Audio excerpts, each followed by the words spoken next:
Okay, we are live. Good morning. It's a committee on Senate Committee on Health and Welfare, May 20th. Welcome. We are going to be going through our agenda with a series of bills that have been sent to us from the House. And we have the House reporters of the bills as well as our ledge counsel to help us understand what we've received. So the first bill up is H 572, an act relating to maternal mortality review panel. And Representative Gregoire, thank you for being with us this morning. And we would ask you to give us a quick perspective on what the bill is and maybe how it went through from your committee to the House and so on. All right, thank you, Senator. Excuse my informal dress in the house. We usually dress up, but I'm going to an appointment.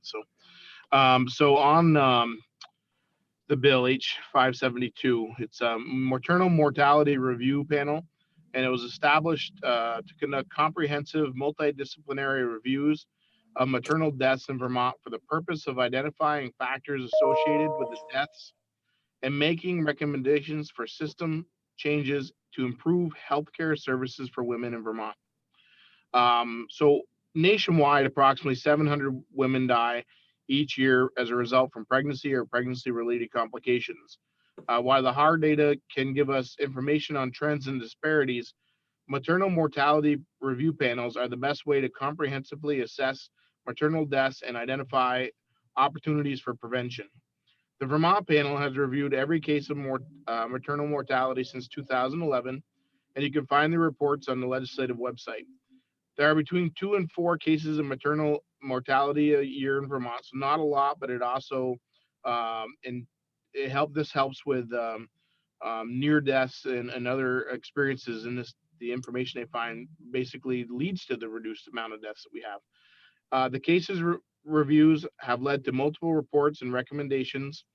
The panel has found that many of the cases relate to substance abuse and mental health issues, and there's a need for additional expertise on the panel to effectively recommend how to prevent these deaths in the future. So additionally, the panel would like to coordinate regionally, as maternal care in Vermont sometimes involves our neighboring states. So what it does is it allows the commissioner to appoint additional members to the maternal mortality review panel. Prefer experts, for example, in substance abuse. Enables the Department of Health to enter into reciprocal agreements with other states that have maternal mortality review panels, so we can learn from other states, they can learn from us. Enables the panel to acquire necessary public safety or public police records related to maternal deaths, and currently it's a little more complicated than that. So it allows those records to be used in trying to figure out what's going on. So there's 6 key decisions the mortality review panel can make. It can decide, was the death pregnancy related? What was the underlying cause of death? Was the death preventable? What are the factors that contributed to the death? What are the recommendations and actions if addressing those, to address those contributing factors? And what is the anticipated impact of those actions if implemented? Somebody has a phone call. It's not me. The bill ensures maybe everyone mute yourself. Thank you. That's good. Got it. Go ahead. Sorry. The bill ensures that Vermont's panel has expertise and information they need in order to address. It passed the Human Services Committee 11-0, and I don't remember the exact vote on the floor, but it was a voice vote. So, but I think only like 2 or 3 people said no, and it was about 145 of us there that day. So it's overwhelmingly supported. I also have a fiscal note if you want that. Sure. Well, you could. That would be helpful. Maybe we can post that on our webpage, and we'll get Nolan to review it as we go forward.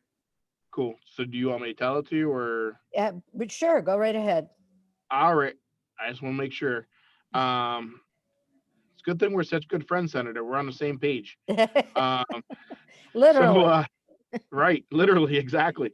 So the estimated per diem cost of this, according to the Department of Health, is it's assumed that 57% of the cost will be covered through federal grants. Should the panel meet 3 times annually, every member and every member participate and request per diem, the estimated maximum state cost of these 3 per diem would be $1,916 per year. So actual expenses will likely be lower. And they calculate that by the daily per diem of $50 plus $76.25 for meals, transportation, other expenses, which is $125.25. The number of members is 11, and then times it by 3, and you get a $1,791. So for that's what that would be the average. So it's pretty minimal for the state share. The bill is pretty straightforward, I think, and innocuous. So obviously, we ask that you guys support it and appreciate all your hard work and that's all I have. Terrific. Thank you very much. That was Thank you. that was crisp and clean. Questions committee for Representative Gregoire. Terrific. So it sounds like it's going to be a very contentious bill. That's awesome. Thank you. Thank you. Thank you very I'm out much. here. Bye We're bye. good. Good luck. Thank you. Katie, do you want to quickly, where did you go? Oh, there you are. Mhm. Can you give us the high level of the bill? I think we all have it on our webpage. Okay, great. And if Nellie, if you're able to pull it up, I can just run through it really quickly. As Representative Gregoire said, the Maternal Mortality Review Panel is an existing panel. This doesn't create a new panel. What it does do is it makes some changes to the membership and adds a reciprocity clause.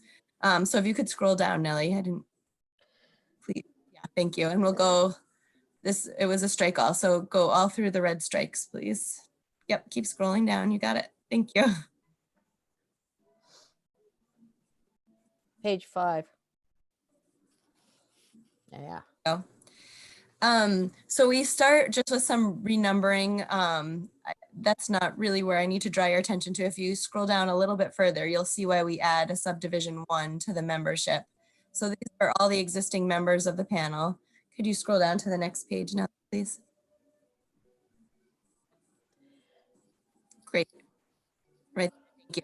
And so we've added a new subdivision 2. So there's the existing members, and the existing members have a term of 3 years. And then this subdivision 2 says that the commissioner, meaning the Commissioner of Health, may appoint the following members, whereas in the previous subdivision, it says that the commissioner shall appoint the following members. So this subdivision 2, these individuals would only be appointed for 1-year terms if they are appointed. And those members would include a licensed clinical provider specializing in substance use disorder, an expert in pharmaceutical management of mental health, and a social worker. And also there's a new subdivision 3 added that says that the panel may consult with experts as needed on a case-by-case basis. And any experts consulted would be subject to the privacy protections with regard to security and disclosure of information that the regular members are bound by. So basically, there's now under this legislation, there is the option to have a member that would only be there for a year if the cases presented to the panel in that particular year require that type of expertise. And also the panel has the option to have an expert on a case-by-case basis. If you were to scroll down a bit more, oops, I'm sorry, stay right there. Subdivision C, subsection C, has language crossed out. Members of the panel shall receive no compensation. And you'll see that there's language added at the end that does allow members of the panel to receive compensation. Okay, now we can scroll down. Great, right there. And then there's new language in subsection E. This is the reciprocity provision. It says that the department may enter into reciprocity agreements with other states that have a similar panel, provided that the access under the agreement is consistent with the privacy and security disclosure protections set up in this for our panel in Vermont. And subsection F, the panel's review process is not to commence until any criminal arising out of a maternal mortality is concluded by the AG and a state's attorney provides a written notice to the panel that no criminal charges will be filed. That's similar to the language that was in the mental health incident review panel that was put in place a couple years ago. And then lastly, right here is subsection H, which is the compensation and per diem language that I alluded to before, that now members of the panel would be able to receive compensation and reimbursement for expenses. If you were to scroll down a bit more, Nellie, thank you.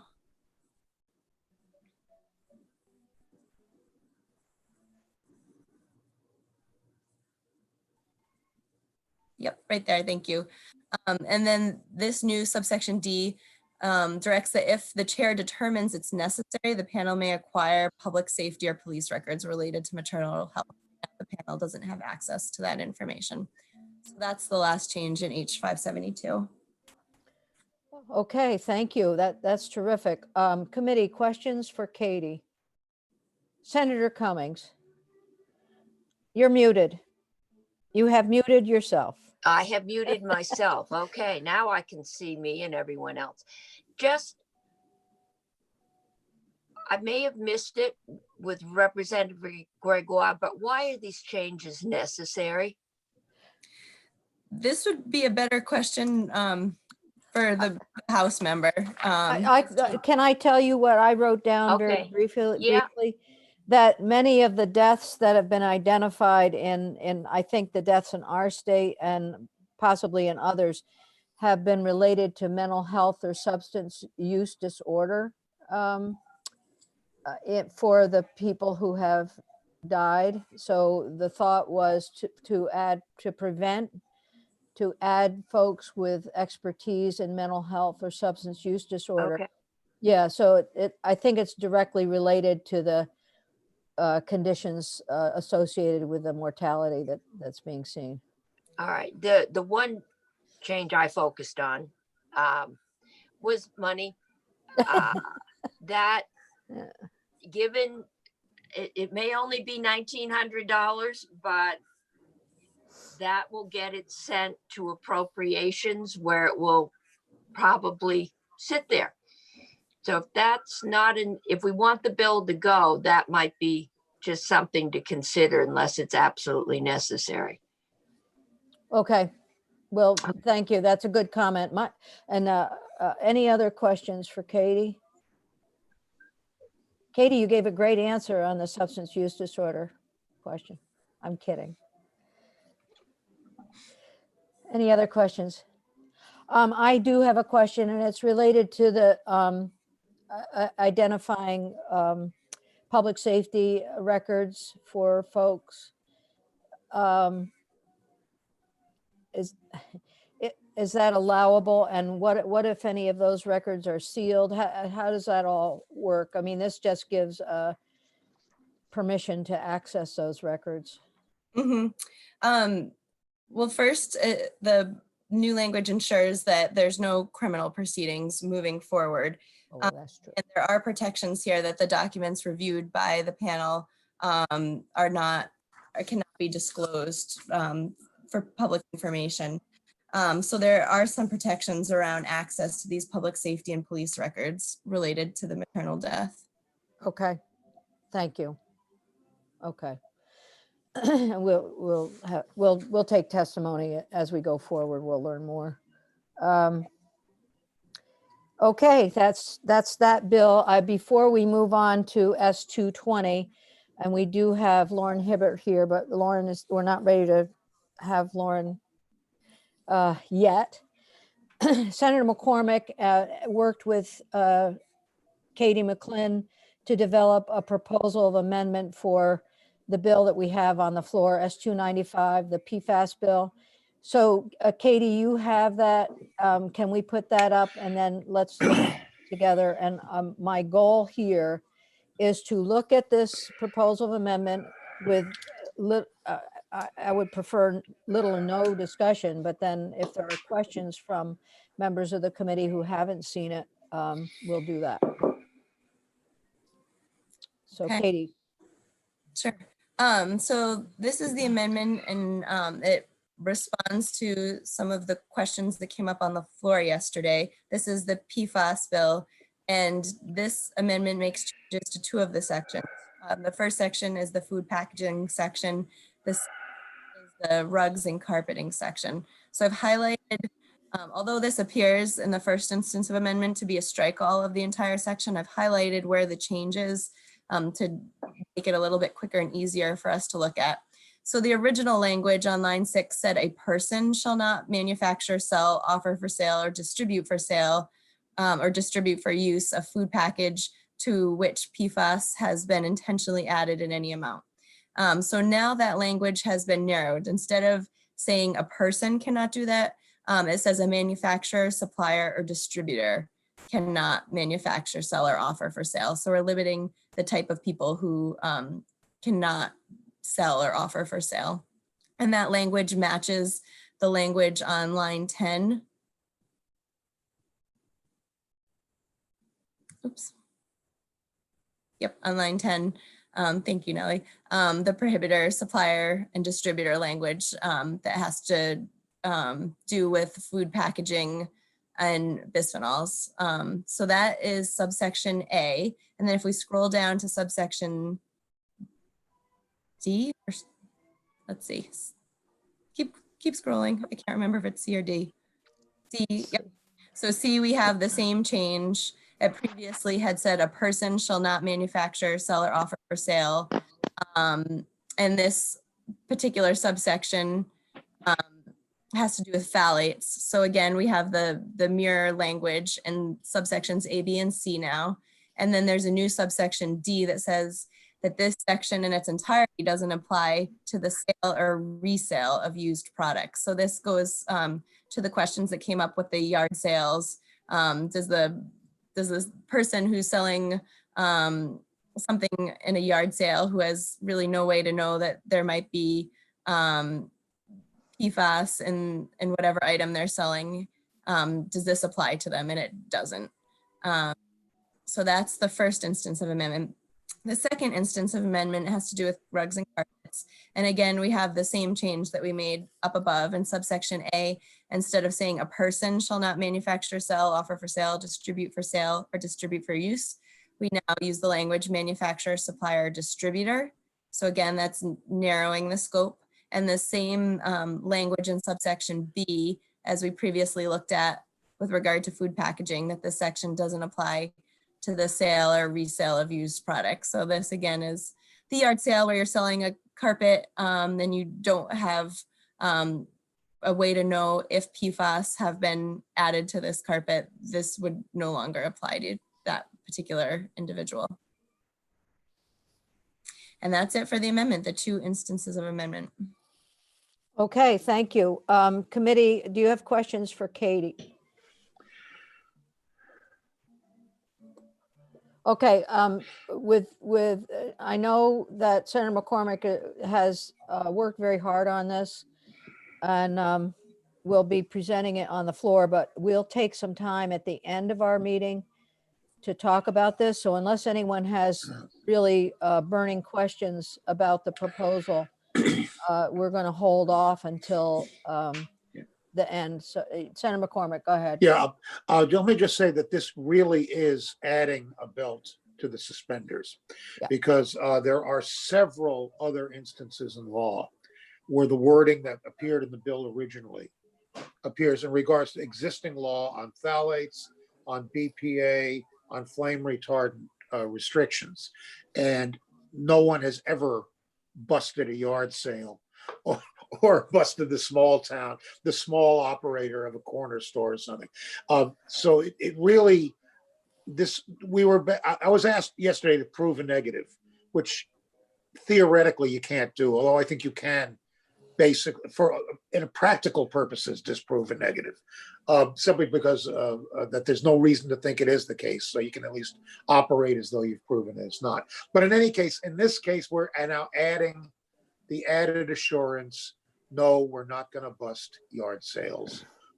Dick Mazza is not going to go to jail because the containers of the berries, which was actually the example that Joe Benning used.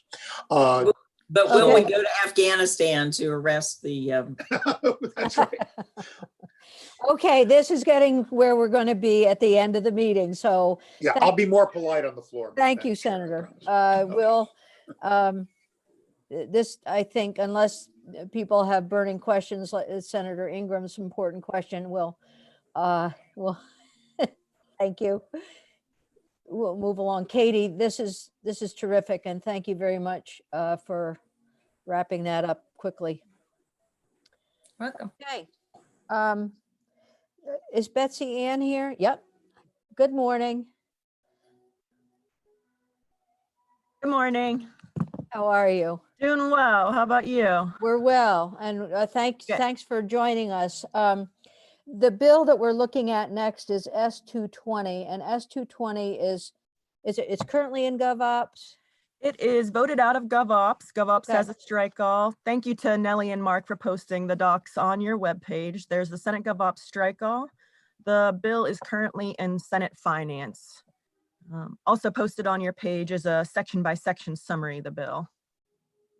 But are you, Madam Chair, are you interested in taking a look at the healthcare related provisions of the bill? Yes, I'm trying to find this section by section.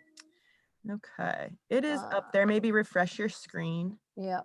And Nellie or Mark, would it be easy to transfer to me co-hosting? Would you like me to do share screen while I do this walkthrough? Yeah, I can make you co-host and then we can do the share screen. Sounds great. So you're absolutely correct in that we're only interested in the healthcare provisions. And I think I understand there's some information regarding pharmacists and so on. And that's why Lauren Hibbert is here, and she's going to help us understand what's in the bill as well. So why don't you take us to the sections, and then we will, we also have a copy of the full language of the bill. And if we need to do that, we'll go there. Sounds good. Well, do you see that section by section summary up now? Yes, ma'am. Great. So I would say the two main healthcare related provisions are in regard to nursing and pharmacy. So that takes us to section 7 of the bill, which is the nursing provisions. Just a high level overview here. One of the first things that's happening for the nursing profession is an elimination of the requirement that a board of nursing member be a US citizen. Then another substantive thing that is happening here is to provide in statute what the qualifications are for nursing education programs, rather than having those set forth in rule.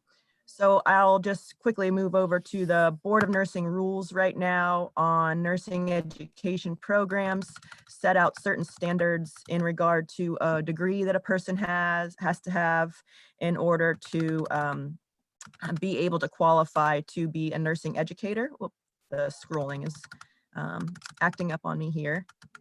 What this would do instead, the bill would eliminate those Board of Nursing rules, repeal those rules.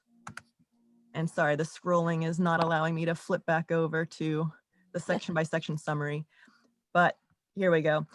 Instead of those Board of Nursing rules that sets the qualifications for nursing education programs, this new language would set in statute what the qualifications are for nursing education programs in Vermont. The new language is starting on subdivision C here, that you can see the standards for nursing education programs and clinical facilities shall rely upon standards of recognized national accrediting bodies without duplicating the function of those bodies. Call for the annual reporting of data, including on passage rates, and be waivable by the director of the Office of Professional Regulation if the director finds that a program has exhausted reasonable efforts to comply and that the waiver will not compromise the program's educational integrity. So big picture, it's just more flexibility in the statute rather than the current rules regulating the qualifications for nursing education programs. The other substantive health, I can pause here if there's any questions, Madam Chair, just please interrupt me. I think, I think we can hold off, but I guess I would have a question for Lauren Hibbert. You said this would give greater flexibility, and so I need to understand that Okay. as compared with rules. Yeah. you want me to keep going and then we'll come back to the director, or do you want to pause now to? No, let's keep going and we'll come Okay. back. Yeah. The other substantive healthcare related provision in the OPR bill, this is essentially the OPR bill with a couple other bills added on to it, is in regard to pharmacy clinical prescribing. So in the 2019 OPR Act, the General Assembly required OPR to evaluate the costs and benefits of incorporating prescribing authority into the scope of practice of licensed pharmacists. And so OPR came back with a report that recommended this language in regard to clinical pharmacy prescribing. So that is in section 11 of the bill. It'd probably be easier if we just look directly at that language, just so you can see it. And we should probably go a little slower with this one. I Okay, think it is of significant concern, and it appears to be, unless I'm wrong, it looks like it was a bill that was added into the OPR bill. Is that right? I believe this was part of the OPR bill. So S220, as introduced, was a bill in regard to continuing education for certain professionals on the state's energy goals. Senate GovOps did a strike all to that bill to incorporate the provisions of this year's OPR bill.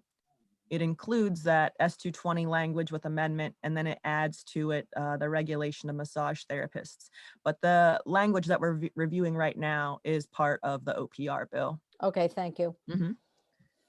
So this language that starts on page 21 would allow for clinical pharmacy prescribing within certain limitations. We have at the bottom of page 21 a definition of self-administered hormonal contraceptive because that would be one of the authorized prescriptions. But the language here, the real meat of this new authority begins on page 22. So it enlarges the scope of practice of pharmacists to allow clinical pharmacy prescribing as set forth in this section 26 VSA 2023. But first, it provides what a pharmacist could not prescribe under this new clinical pharmacy prescribing. One, a pharmacist could not in any case prescribe a regulated drug, nor could a pharmacist in any case prescribe a biological product other than a vaccine or insulin medication. Nor could a pharmacist— Can I ask a question right there? Yes. Does that, by a sort of intuitively, does that or inferentially allow for a pharmacist to give any vaccine? Well, we'll see in a moment that there are conditions under which pharmacists can prescribe. There are certain conditions, so it would have to meet one of these conditions, like a collaborative practice agreement, a state protocol, for example. Okay. First, the bill lays out what a pharmacist cannot in any case do, but then it provides the conditions under which a pharmacist could actually prescribe. Okay. The third limitation is a prohibition on initiating antibiotic therapy unless it's pursuant to one of those collaborative practice agreements. So the bill language goes on to provide the contexts in which a pharmacist can prescribe. And the first context is that collaborative practice agreement. This language provides that a pharmacist may prescribe for the patient or patients of a prescribing practitioner licensed pursuant to Title 26, so an authorized prescriber, within the scope of a written collaborative practice agreement with that primary prescriber. And then it goes on to provide what the collaborative practice agreement has to contain. It has to require the pharmacist and that collaborating practitioner to contemporaneously notify each other of any change in the patient's pharmacotherapy or known medical status. And under a collaborative practice agreement, a pharmacist may select or modify antibiotic therapy for a diagnosed condition under the direction of that collaborating practitioner. That was context number one. Context number two is under a state protocol.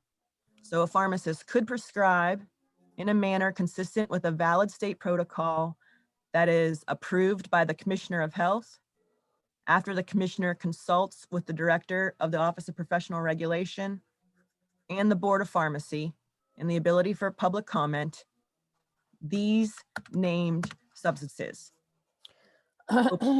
Sorry. No problem. Opioid antagonists, epinephrine auto-injectors, and you'll need more detail from someone with a health background to talk with you further about these. If you're not aware of them, I am not very familiar. Tobacco cessation products, tuberculin purified protein derivative products, that's self-administered hormonal contraceptives, a dietary fluoride supplement, influenza vaccines, and emergency prescribing of albuterol or glucagon while contemporaneously contacting emergency services. So that's what a state protocol could allow for. The state protocols are valid if they're signed by both the Commissioner of Health and the Director of OPR, and the Board of Pharmacy would be required to feature the active protocol conspicuously on the board's website. There's does no allow the role. commi- I'm sorry. Pardon. Can we just pause for a minute on Mhm. this? So the state protocol is developed how?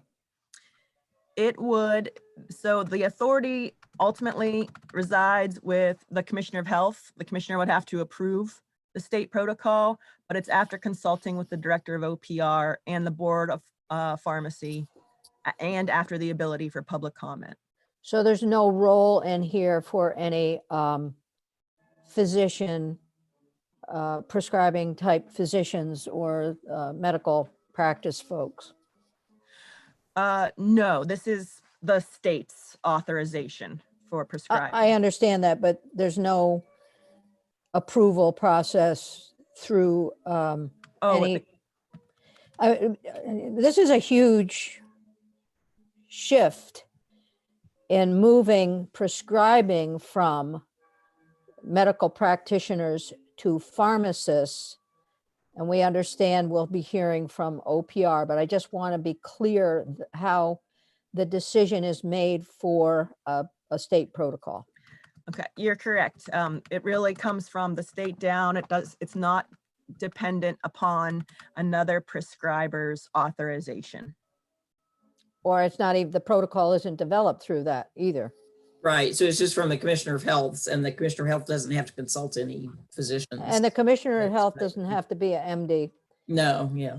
Okay, we'll keep going. Noted. All right.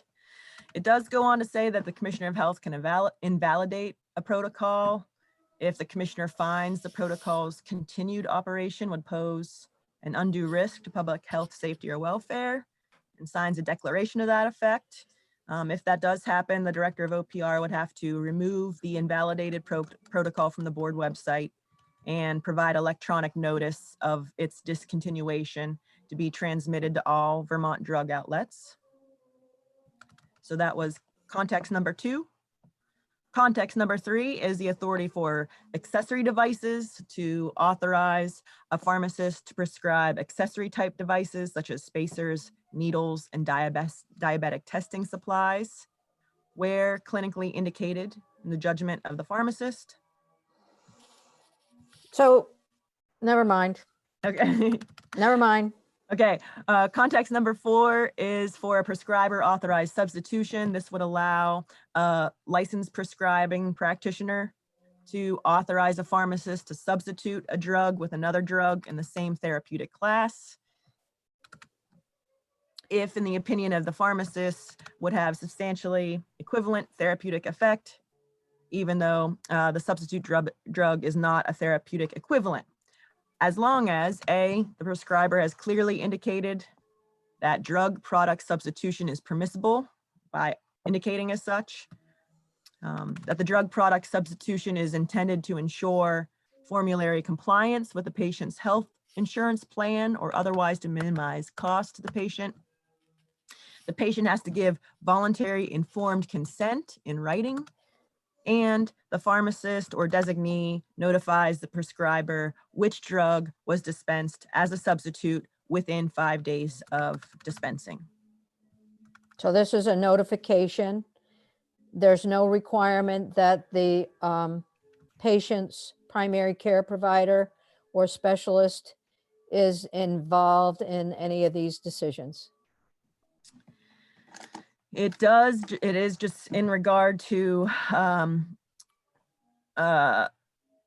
discussing with a prescribing practitioner, and the patient allows it. All right, may authorize a pharmacist to substitute. Yes. How's that? I mean, it's interesting to me. So it's not through a clinical practice agreement, but so is this going to require the pharmacist on an individual basis to connect with a how's this all going to work? So we'll ask Lauren Hibbert that question. That sounds good. Yeah, it does. She'd be better placed, in a better position to Yeah. answer that question. Context number 5 is for over-the-counter drugs, where it's appropriate to reduce the cost to the patient, such as by drawing from a health savings account or a flexible spending account. And then finally, context number 6 is for short-term extensions, so that a pharmacist can extend a previous prescription even if there's not a collaborative practice agreement or a state protocol, as long as the pharmacist provides only a sufficient quantity to the patient until the patient is able to consult with another practitioner, but it can't exceed a 5-day supply or the smallest unit available. And the pharmacist would have to take all reasonable measures to notify the patient's primary care provider of record or the appropriate original prescriber if the original prescriber is different from the primary care provider. And these short-term extensions are one-time only. They're provided on a one-time basis. So those are the 6 contexts. Board rules are going to further define some of the elements. Board rules would be required to specify what a collaborative practice agreement would look like. They would also have to prohibit conflicts of interest and inappropriate commercial incentives relating to this prescribing. Can I ask a question? Yeah, go ahead. What does one time mean? I read it as a short term. There can only be one short-term extension of a current prescription. So my father was on prescriptions for 9 years, and every once in a while it fell on a holiday or right near a holiday. And what they would do is they would slip us 3 days worth of pills to get us through. And so I'm just bringing that up because we got caught, and my father had 11 prescriptions, and I filled his pill boxes every week. So the one time I'm just wondering how that really would work. So we'll have to ask Lauren Hibbert that question. Good question, Senator. That's a good question. Thank you.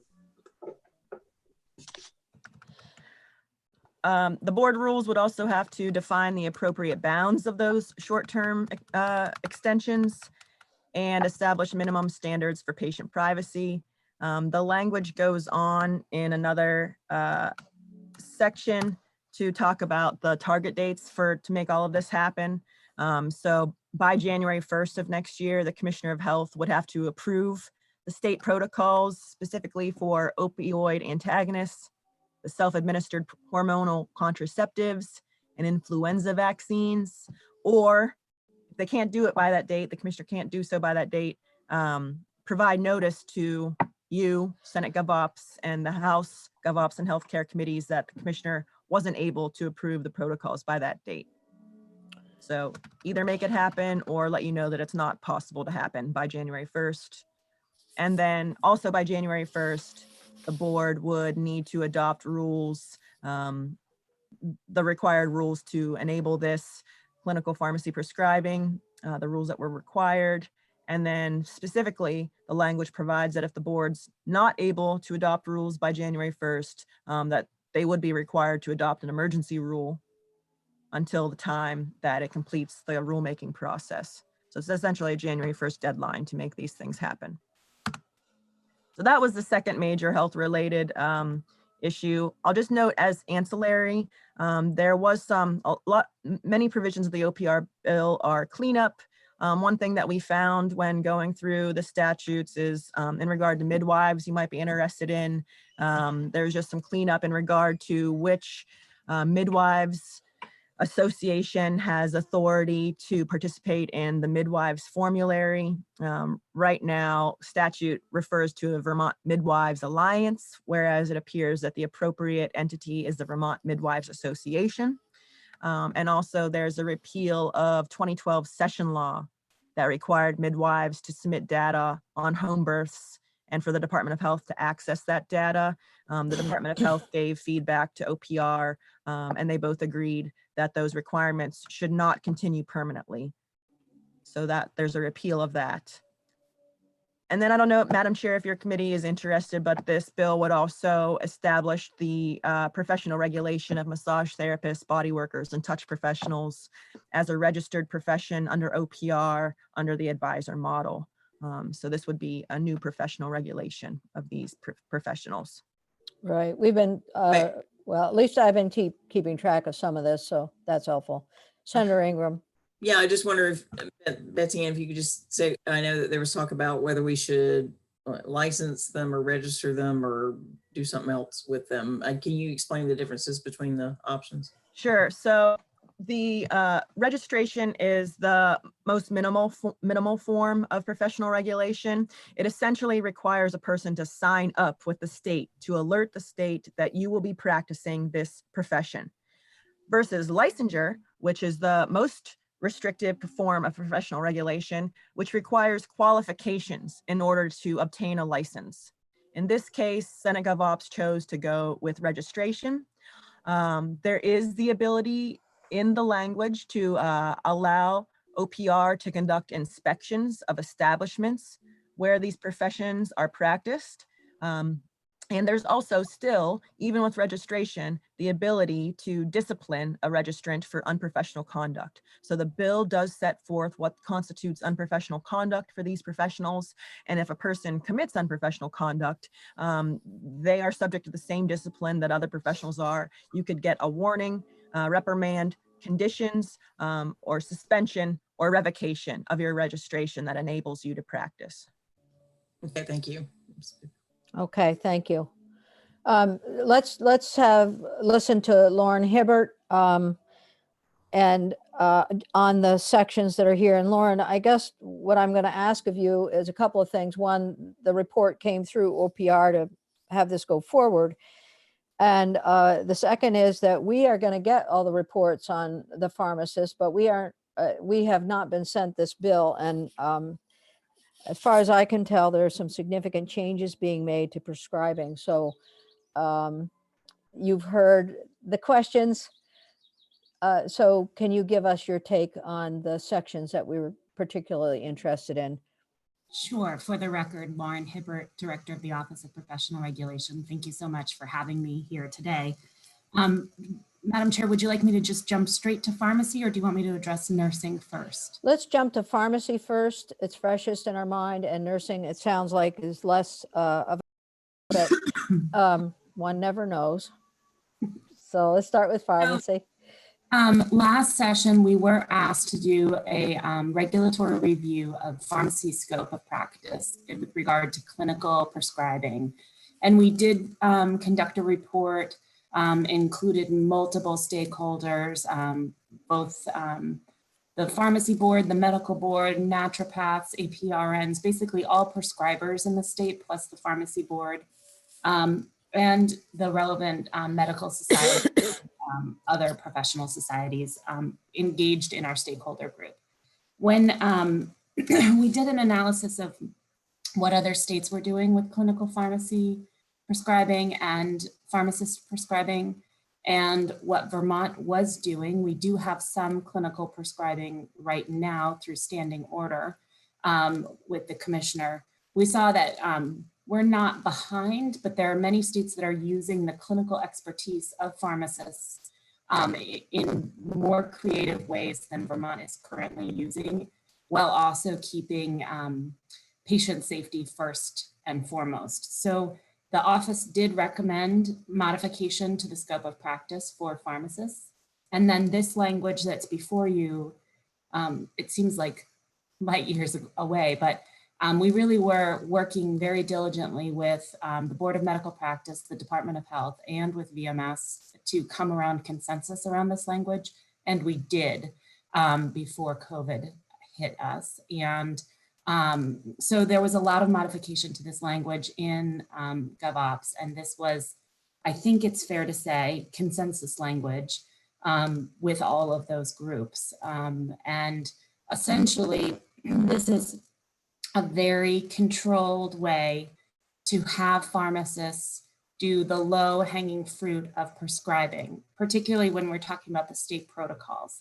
The collaborative practice agreements, there are some existing in the state currently. This is something that is being codified very clearly in the statute with this bill, but it is a practice that, you know, pharmacists are embedded in clinical sites currently, in hospitals, in clinics.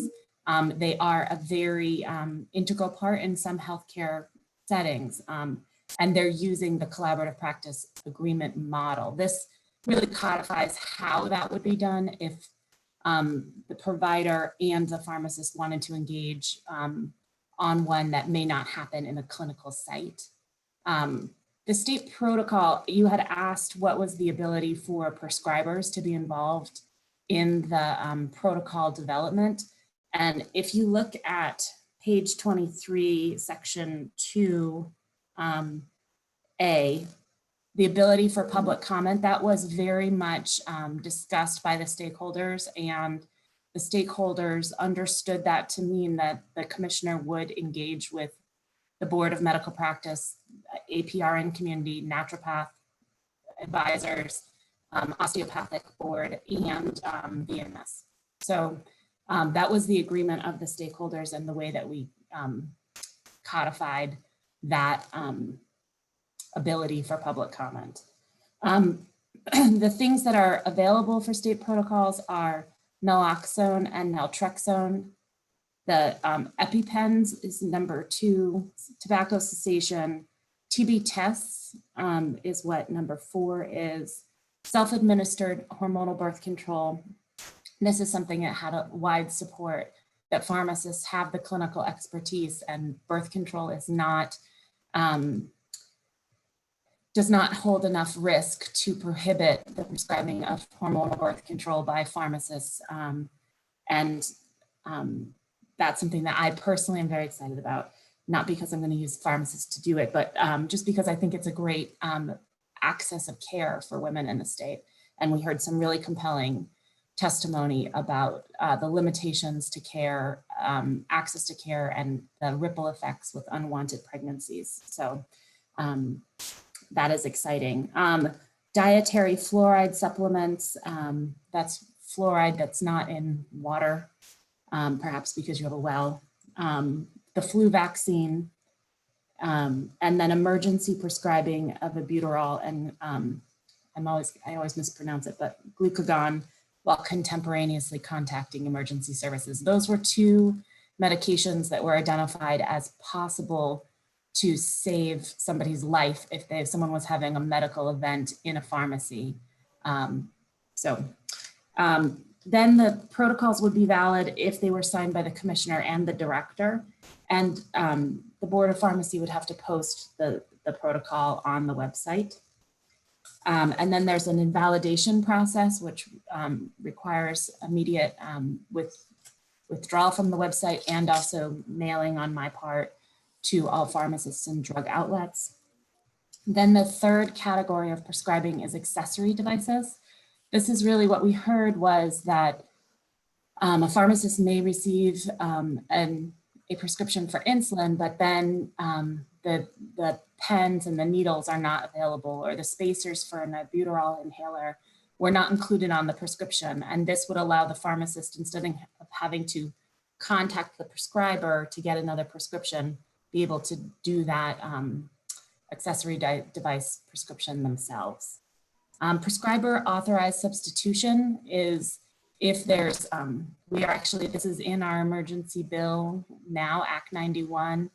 If there is instances where drugs are not available, or a drug would be cheaper under, there was a prescribed drug, but there's a different drug would be cheaper for the patient, the pharmacist would be able to provide a substitution if the prescription said that that was authorized. And that's really only if the prescription says it was authorized, which is a key difference from the Act 91 provision, which says that it can happen even if it's not prescriber authorized. And obviously, prescribers didn't know prior to Act 91 that was available. So this would allow pharmacists to do it only if the prescriber was aware, and then the prescriber would have to be notified of that substitution. Over-the-counter availability is really a way to utilize health savings accounts or flexible spending accounts for over-the-counter needs. And then short-term extensions was intended to be one time as that prescription is expiring. So I believe it was Senator Westman who asked, if you have a prescription that lasts for 11 years, it wouldn't be one time within that 11 years, it would be one time when it was not active anymore. So generally prescriptions go for 90 days, 6 months, or a year, and you would only be able to extend it for 5 days at the end of that prescription term. And then you would need to reach out to your prescriber and get another prescription. So it would only be one time during the life of the particular prescription, not the entire time that you were taking that drug, if that's clear. Lauren, given the time that we have this morning, we're introduced to a bill that's on the floor, will be on the floor. And I think that, at least from my perspective, this committee needs to spend more time on the bill. And I don't know how many of my committee members have questions, but given the schedule that we have, I see Senator Ingram, Senator Cummings, I have questions, and I think Senator Westman and Senator McCormick will definitely engage in a conversation. And so rather than dive into this at this point, because this is our introduction, we're going to have to take some time on this bill at some point. Senator Cummings, you're muted. Senator Cummings, you're muted. Senator Cummings, you're muted. Yes, I'm here. I'm not a techie. I don't have a question. I have the bill. And right now I have it slated for vote because we were just looking at, there's a couple fee changes. I will be happy to hold on to the bill. Well, I'll say this, that would be helpful. And Lauren, what we might do, we've got some scheduled time on Friday where we're looking at childcare, but it may be, and I can't promise you this, but it could be that having you come in on Friday to go through this a little bit more with us would be helpful. Could you do that? Absolutely. I don't know your schedule. Absolutely, I'm happy to. And you may want to hear from some other folks that were involved in the pharmacy process as well. Yeah, so it's going to depend. We don't have time. Our schedule is like up to our ears, and next week is looking similar, but we'll try to put something in after the floor Tuesday or early on Wednesday. So that's the way we go. So we'll try and get you in on Friday. How's that? Madam Chair, I'll make myself available whenever you Terrific. request me to be there. Let's do that. And Senator Cummings, thank you for the offer. I think that is what we're going to have to do. Unfortunately, when our committee gets overlooked, we have to do our due diligence. There's no question about it. And it may be that we agree with everything here, but we need to look at it. So thank you. If I may, Yes, ma'am. I think that when I come back, we may also want to look at the regulatory review, the scope expansion, because that does significantly impact healthcare professions, and a report is due to your committee when we do a regulatory review for scope, and it's a whole new process for how scope discussions would occur. So if we have time, I think it might be useful to look at that as well. Okay, we'll put that into the hopper. Thank you. That's great. Thanks for being here this morning. Betsy Ann, thank you. We'll be calling on you again. All right. Thank you very much. All right, I don't want to hold folks up, but we have a lot of representatives here to present their bills, and we want to get to those. So let's go to the Board of Medical Practice, H 438, and Representative David Durfee is here. There you are. Good morning. And as you can see, folks, we're really compressed in our timing. We have one bill we'll be diving into a little bit more. So I'm going to ask for as efficient and clear a report as you can give, each one of you who's here, and would greatly appreciate that. Thank you. And I want to be David Durfee, Representative David Durfee, for the record, from the House Healthcare Committee. In the spirit of being respectful of the committee's time, I should point out that my file on this bill is in the Healthcare Committee room in Montpelier. So I'm relying on the notes that I took for presenting the bill on the floor. I know that we have Legislative Counsel and David Hurley here also, and I suspect they would be better equipped to go into any detail. And I don't know how much time you're allotting Senator Lyons, Chair Lyons, for this particular bill. I want to be mindful of that. So thank you. Let me ask you this. What was the vote in committee on the bill? And then how did it go on the floor? I guess, though, are there any outstanding issues we should know about? So the committee was unanimously supportive of the bill, 11-0. I don't recall anything raised on the floor. There was one question that was addressed. Otherwise, I think it passed on voice vote easily. It had the bill had the all the stakeholders were fine with the bill. The Board of Medical Practice, the Hospital Association, Vermont Medical Society, all supported it. Okay, that's helpful. Thank you. Jen, do you want to give us the 10,000 foot or the as best we can get? And it would be helpful. This is Sure. 438. So Jennifer Carby, Legislative Counsel, for the record. Yes, so we talked about this one a little bit last week. This is an act relating to the Board of Medical Practice and the licensure of physicians and podiatrists. And I think the real expert on this one is David Hurley from the Board of Medical Practice. But as we had looked at last week, it updates a lot of the Board of Medical Practice provisions, made some changes around what's required to be reported in the way of disciplinary action. It establishes a new non-disciplinary financial penalty for the board to use in certain circumstances. And it does a lot of just updating, reorganizing, things like that. So. Okay, and this one, remind me, this one this one has been passed out of GovOps. It has not been passed out of Hasn't? GovOps yet. We Okay. have, actually, I'm scheduled in there this afternoon. Yes, this afternoon. There's a small amendment with a few cleanup changes, but I don't think that they are substantive. Just a few things that we had identified during the time between when the bill passed out of the House and when it passed out of when it's being looked at in GovOps. This is good. And just so the committee knows, I did talk with Senator White about this bill, and she would have been very willing to have us take the bill and review it.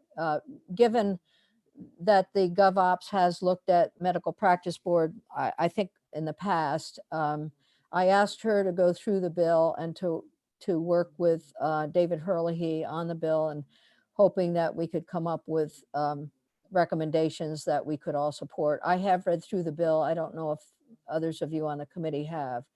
But David, do you want to offer your comments really briefly? Is there anything in the bill that we should be aware of, or any changes that are being made that we should be aware of? Well, there are a lot of important changes, and as Jen said, I think that the most important thing is that we worked really hard. This is not year one on this bill. This is year two. Right. And we had done a year or two of pre-work with VAS and the Medical Society and other stakeholders. And it's making a lot of changes that are really follow-on changes that we had a major revision in 2011. It was 70 pages long. And so a lot of things kind of got set in a parking lot. And, you know, the stars came together over the last couple of years, and we finally got our act together. And so there's several different things that it does. One of the major ones that Jen mentioned is the reporting by hospitals and other healthcare employers when they take an action against one of our licensees. Oh. And you know, that's something that I feel like really hasn't been working with the current language. It doesn't work for the hospitals, and it's a little bit ambiguous, and it's resulted in a lack of reports, which is not good, I think, for healthcare consumers in Vermont.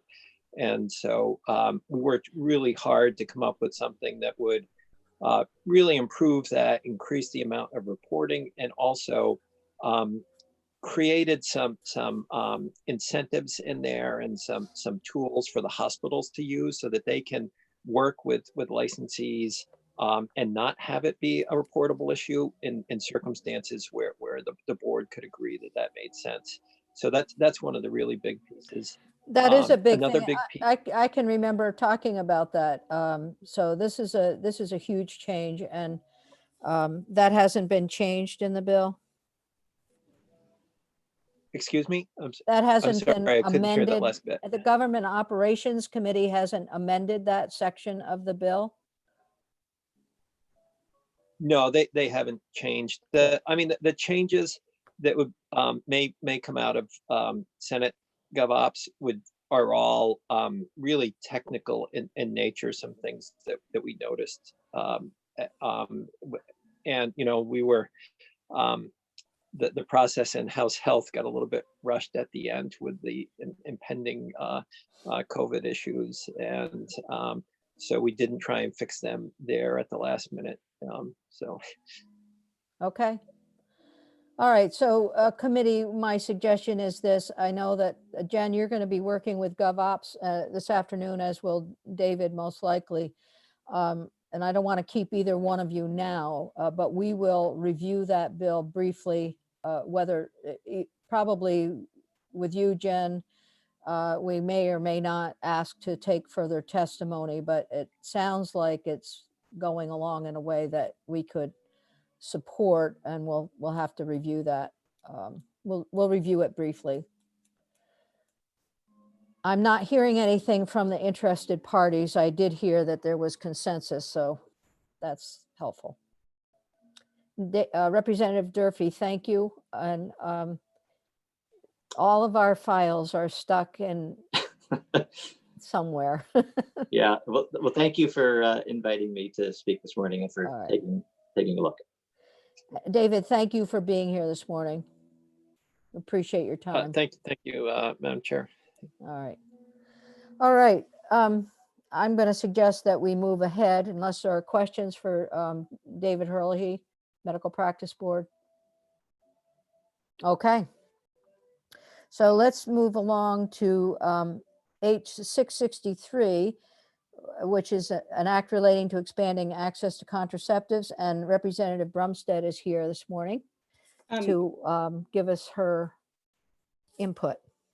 Thank you, Madam Chair. And this is actually Representative McFaughn's bill and his idea. So he was going to just give you a really quick synopsis, and then I was going to quickly go through. I just went back through the sections and narrowed it down to maybe comments. So and I did know that somehow Representative McFaughn's name didn't get on the agenda, but we're sorry about that. But Representative McFaughan, thank you for being here. Why don't you tee this up for us? Thank you, Madam Chair. For the record, Representative Topham McFaughan, as you said, H663 is a bill relating to expanding access to contraceptives. Data from the CDC or the Centers for Disease Control shows that after the legalization of abortion in 1973, the number and rate of abortion proceedings increased rapidly, reaching the highest levels in 1980, before starting to decrease at a slow but steady pace. Between 1990 and 2017, the number of abortions in Vermont decreased by almost 2/3. This period of time is roughly similar to the time that improvements in methods of contraception, availability of those methods, and information about them became more available to many people of reproductive age. Today, we have a group of resources available to some people, such as relevant information, family support, complete abstinence from sexual activity, parental guidance, adoption, and many methods of contraception. This has reduced the number of unintended pregnancies for those available or are able to access these resources. H663 is an effort to provide greater access to these resources to prevent unintended pregnancies and sexually transmitted diseases in a wider segment of the population. It proposes to remove barriers of access and cost by improving compliance with existing laws and further expanding access to contraceptives, coupled with a robust health education program in the secondary school systems, and a concentrated effort on the part of the health department to communicate to all individuals of reproductive age information about contraceptive access and coverage. H663 holds out the hope of reducing the number of unintended pregnancies and the sometimes desperate choices that they can cause. Now, Representative Brunstad will explain the details of the bill. Thank you for having us. Thank you. That's terrific. That's extremely helpful. Okay, Representative Brunstad, go ahead. just to quickly go through the sections, section 2 is about the health insurance coverage for contraceptives and essentially says that there cannot be any cost sharing for at least one drug, device, or product in each method of contraception prescribed for women. It also talks about no cost sharing for voluntary sterilization of men and women, and providing coverage for a 12-month supply of prescribed contraceptions. Most of this is already in place.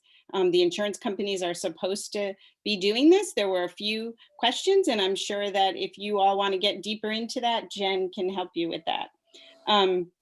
Section 3 in section 4, and let's see, section 5 is all about more information about contraceptives, right? Health education. One of the things we turned up in our committee when we heard a lot of testimony a year ago on similar issues was that our high schools and middle schools are all doing this very differently depending on where they are in the state, what the makeup of their board is. And it was truly concerning to all of us. And so we worked with the Agency of Education and the Vermont Department of Health to try and come up with a way to make this consistent so that every kid has the same access to the same information.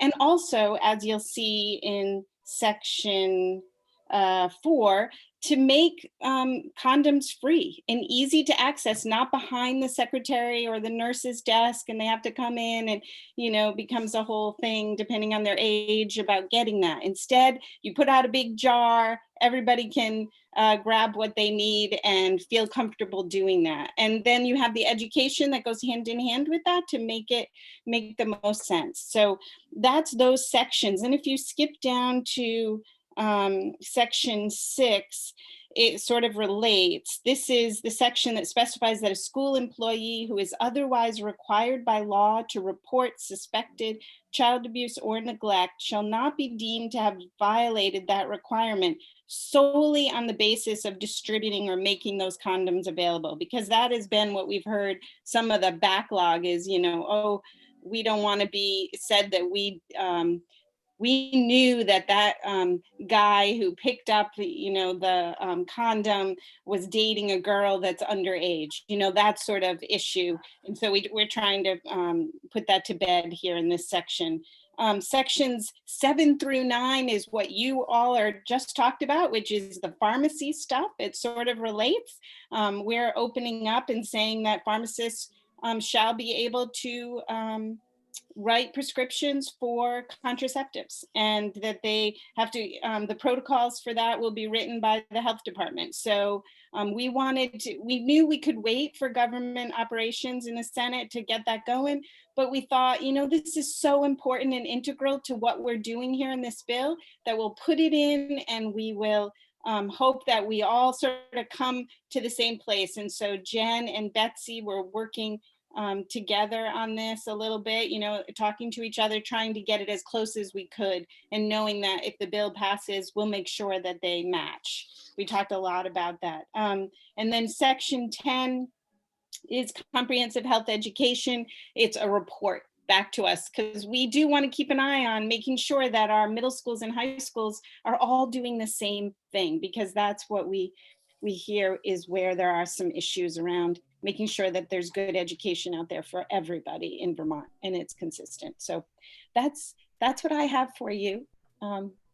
If you have any questions, we're here. Thank you. That's very helpful. And your comments about coordination with the OPR bill are also really helpful. And also, I'm sure that Topper was going to say this, but I think we voted on this 11-0, right? Unanimous. Everybody in the room was very supportive and helpful. Terrific. And then the floor, was it a floor debate, or did it go? No. Topper, do you remember, or Jess? Okay. There really wasn't. I was surprised because I was prepared. I'm one of those people who thinks up every question and writes it all down in case it all comes out of nowhere. And I don't think I got any questions. I think Topper got one, but that was it. Okay. Topper, you're muted. Topper, you're muted. Thank you, Madam Chair. This bill was acceptable to all of the people that came into our committee to testify, except for the right to life people. Of course. Okay. Thank you. And also, Madam Chair, that report comes to your committee as well. Good. Talked about. Thank you. Senator Ingram. Thank you. Yeah, so I just had a question. I guess section 5 is what I was looking at. Would you envision the education portion of this, or shall communicate to adolescents and other individuals of reproductive age? Should that take place at schools or in other settings, or it doesn't specify here, but right. And we thank you, Senator. We talked about this quite a bit with the health department, and they're going to come back to us supposedly in January, but to talk a little bit about a communication vehicle. How are you going to get the information out separate from the Agency of Education and what they're doing in the schools? We wanted this to be broader than that for young adults and, who knows, even older adults, but more of a broader conversation to be sure that people, because one of the things that's really surprising to us is how many unplanned pregnancies there are. Not that the couples don't want the pregnancy in the end, right? It's just that I had 4 children, and I think 2 of them were planned, but you don't always think about that, right? And the little things like you can get pregnant when you're breastfeeding, and just the general information out there so that people have the ability in this economy and this world and lifestyle that they can really think about, we want to have a baby and now we're going to move forward, not, we're going to have a baby, so that this is a big decision. And so we feel that there really isn't enough information out there like that. And so the health department agreed and is going to work on it, because it's like 1/3 of all pregnancies are unplanned, or it might even been 2/3. I can't All remember. right. Good. Thank you. Can I add a little bit on section 5 just for clarity? Please. Yes, please. Yeah, So go ahead. in answer to Senator Ingram's question, the language in section 5 has the Department of Health in partnership with healthcare providers and health insurers. So it's really looking at doing that through the healthcare delivery side. Section 4, which is the language about providing contraceptives in schools, is contemplating the fact that there's already law requiring a lot of comprehensive health education, including sexual health education, in the curriculum requirements. Okay, thank you. Thank you, Senator Jen. Ingram, is that something that you think that the Senate Education Committee is going to be interested in, or? I doubt it, really. I don't think it's pertinent enough to, All right. yeah, I think it's fine. We did a pass by in the House Education. Yeah, so Senator Ingram is our pass-by person. Yeah, it just passed by. That's right.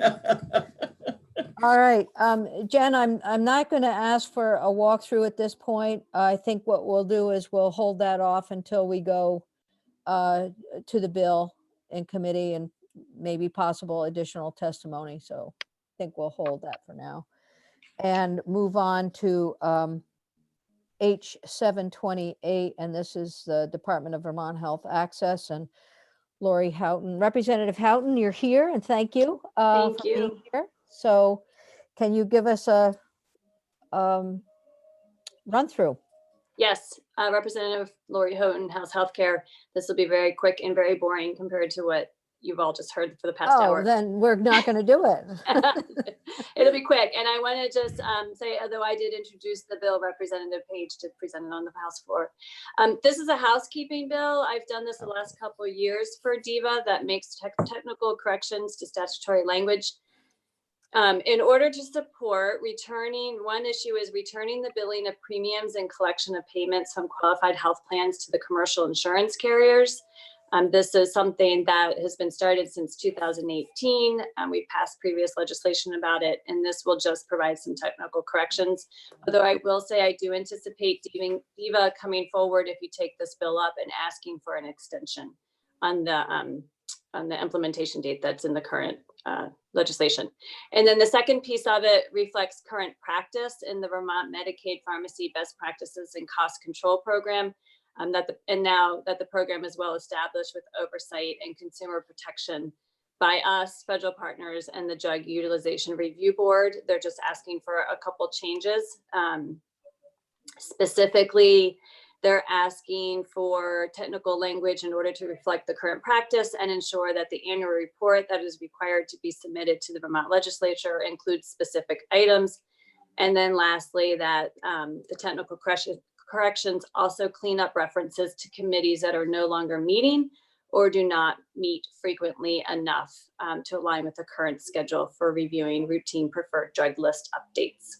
And that is all I have. And it passed unanimously.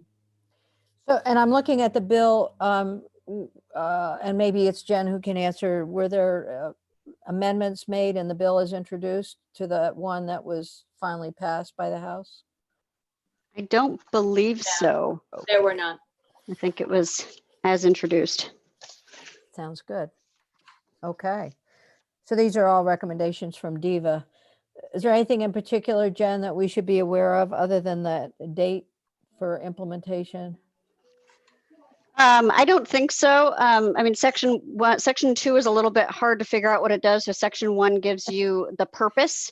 It's hard to tell when you look at section 2 what it's doing, but it's really, as Representative Houghton said, it's transferring the plan premium processing for the exchange plans from the Vermont Health Benefit Exchange or the Vermont Health Connect back to the carrier. So it has gone back and forth a bit over time. But this is something that's been in the works for a long time. And this is making the statutory change to reflect that would no longer be a responsibility of the Vermont Health Benefit Exchange. And then, as Representative Houghton said on the reporting, it's a lot of kind of consolidating reports on the prescription drug programs in DEVA and not requiring separate reports. And also some of the language that was in there was potentially more relevant back when some of the programs, prescription drug programs, were first starting. And there seems to be less of an interest in that kind of ongoing reporting now. Okay, that's helpful. Thank you. Sure. So this is like a little hot potato, Yes. going back and forth. Absolutely. All right. Okay, any questions, committee? Okay, that's good. Thanks. Thank you very much, Representative Houghton. Thank you.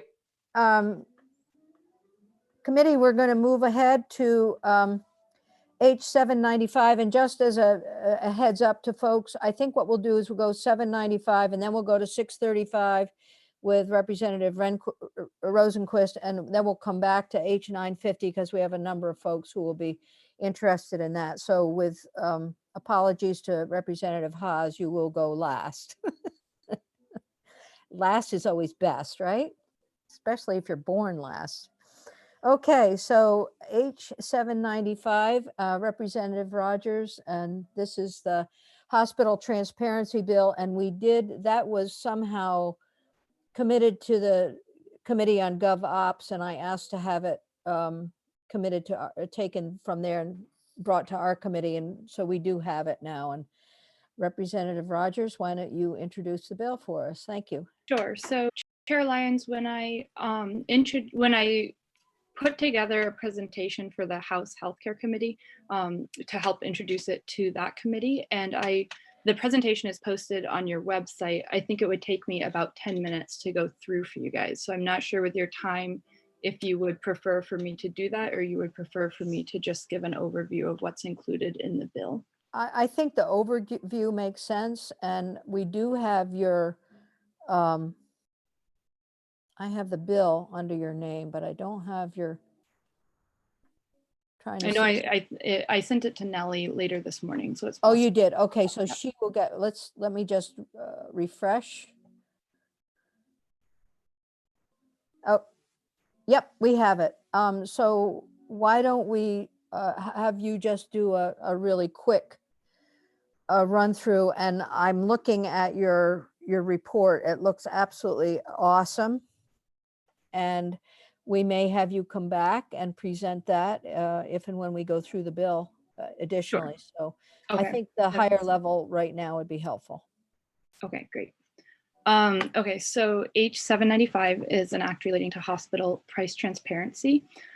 Within healthcare price transparency, there's two bigger umbrella topics, one being the hospital provider side and one being the drug and pharmacy side. And this bill deals with the hospital provider side. As a little bit of background, last year, the Senate took the lead on passing S31, which became Act 53, which added a small amount to the Patient Bill of Rights and asked for a report from the Green Mountain Care Board related to price transparency. This bill builds upon that work. Some of the problems that arise in price transparency, provider hospital price transparency, is that to be effective to a patient to use price data, the information has to be available before the procedure takes place, and it has to reflect the accurate actual cost of the procedure, not an estimate that may be unassociated with the actual cost.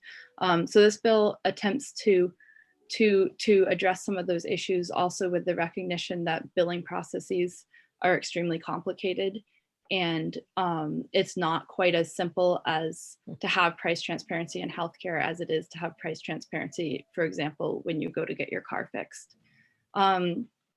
So the bill builds upon Vermont's all-payer claims database, which currently is housed within the Green Mountain Care Board, is managed by the Green Mountain Care Board.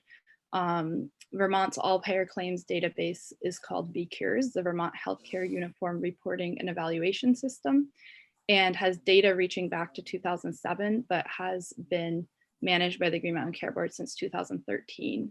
And in the presentation that is posted on your website, I had worked with the National Conference of State Legislatures to understand what other states have done with their all-payer claims database in order to make it available to consumers of healthcare and policymakers alike. And I go through in the presentation a number of other states that have been effective in creating interactive tools that allow people to understand the information contained in the all-payer claims database. So by Vermont statute, when we discuss VCURES in Vermont statute, we say that the information shall be available to, and we list a whole number of entities that it shall be available to, including purchasers of healthcare, which is pretty much the general public. This bill came about because I somewhat snarkily read that part of statute and reached out to the Green Mountain Care Board and said I would like to access VCures as a purchaser of healthcare. And a long exchange ensued in which which essentially ended in me being told I can't access VCures. And there's a fabulous flowchart diagram with about 30 different components to it of how you can access VCures, each step of which would require like hired expertise to get through. So in talking with the Green Mountain Care Board, the barriers to accessing VCures are, first of all, the data set is so big, even if they were to give me the entire data set, it wouldn't fit on a normal computer. Secondly, that there's HIPAA concerns about the information included in the data set, even though it doesn't have names. Vermont is a small enough state that the information could give identifying information. Third of all, that there's concern that if the data set itself were public, it could be used for commercial uses that we don't want it to be used for, such as targeted advertising or targeting people with specific health issues. And then finally, the fact that I was guaranteed by the Green Mountain Care Board that even if they gave me the data set, I wouldn't be able to understand it anyway. So the But they don't know you. I was guaranteed. So the bill, what it does is it directs the Green Mountain Care Board to put VCures into an understandable form that addresses those issues by congregating the data so that it's not a HIPAA concern, but allowing it to be interactive and searchable by procedure and by locations, such that a consumer could, prior to receiving a procedure, get a sense of how the cost would differ, both the out-of-pocket cost and the overall cost at different locations. And with recognition that price transparency is much more relevant to non-urgent situations where someone has time to shop around ahead of time, such as a planned routine outpatient surgery or an annual physical, those would be the types of codes that the Green Mountain Care Board would focus on originally. Whereas in an emergency situation, you just want the fastest, best care without as much awareness about price. This is great. I think what we should do is to have you return at some point. Okay. You've done a lot of research on this, and it's very helpful. I know that in the past we have looked at the prices from our private carriers and tried to sort out a dashboard with price transparency information. And I think we did that in finance. We've also done it in health and welfare. So having a bill that helps sort this out at the Green Mountain Care Board is great. Yep. So I will leave the rest of my thoughts for another time, and I'll just say I worked with the Green Mountain Care Board, was involved with every step of developing this bill, and I know it passed out unanimously from our committee, and I believe all members were present when we voted, and also passed by a strong voice vote on the floor. Terrific. Thank you, Representative Rogers. Senator Ingram has a question. Yeah, thank you. Just a quick question. So this really is terrific, Representative Rogers. This is such a complicated issue, and you It is. do a good job. I may use your PowerPoint if you don't mind. We're talking to constituents, but so the question is part of the goal for this dashboard to help consumers sort of look ahead, like if they have some kind of well, not necessarily elective, but some kind of procedure that could wait a little bit, that they could actually try to figure out how much it sort of ought to cost them. Is that part? Yeah, so there would be a few different ways it could be used, and that would absolutely be one way. Another piece, because health insurers in Vermont have their own kind of price comparison dashboard. It would be particularly useful to people who don't have access to a health insurance dashboard, either because their health insurer is covered under ERISA and is not required to have this dashboard, or they're uninsured, and it can be used to make sure that they're getting a fair kind of price from the hospital. So there's a number of different ways it would be used. And then I think another point that shouldn't be underestimated is the importance it would have to policymakers and regulators of healthcare, and kind of understanding where money is flowing in the overall system. And actually, that's one last point I will make. I think understanding that right now we're feeling pressure from COVID to be working only on the most urgent legislation. I think if there's one thing that is even more on people's awareness because of COVID, it's the importance to continue working on having an affordable healthcare system. And it's really difficult to work towards having an affordable healthcare system if you don't even have a basic understanding of where the money is flowing and where the sources of waste are in the system, which is the importance of price transparency today in our COVID world. Excellent comment. Good. And I know that the bill that we passed last year was just the beginning for this, and we're glad that you've picked the ball up and run 100 yards with it. Thank you. And I think the bill, I was really glad that Bill came to our committee last year, because I think it started this whole conversation about where we needed to go. It's been on my mind for a long time, and so I'm glad that you're working on it. We'll probably pick this one up fairly soon. So thank you. Jen, do you want to add any comments on the bill itself? I can, if that's useful, or we can save that for when you return to it with Representative Rogers. Let's do that. Let's hold off, and then everything will fall together unless committee members have questions. Okay. Thank you very much, Representative Rogers. Good work. Let's move to Representative Rosenquist and H635, which is on the regulation of long-term care facilities. Also an issue that we've been concerned about for a while. So all these bills are terrific bills. We've gotten some too much work going on in the House. Anyway, terrific. Thank you, Senator Lyons. My name is Representative Carl Rosenquist, and I serve on the Human Services Committee, and I presented this bill on the floor on the 28th of February. And then in third reading, it was passed on the 10th of March after we came back from the break.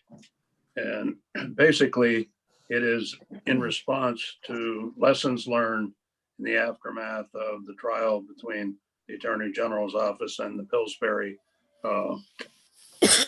long-term care facilities. And so the Attorney General's office had asked that we make 3 amendments to the current Title 33.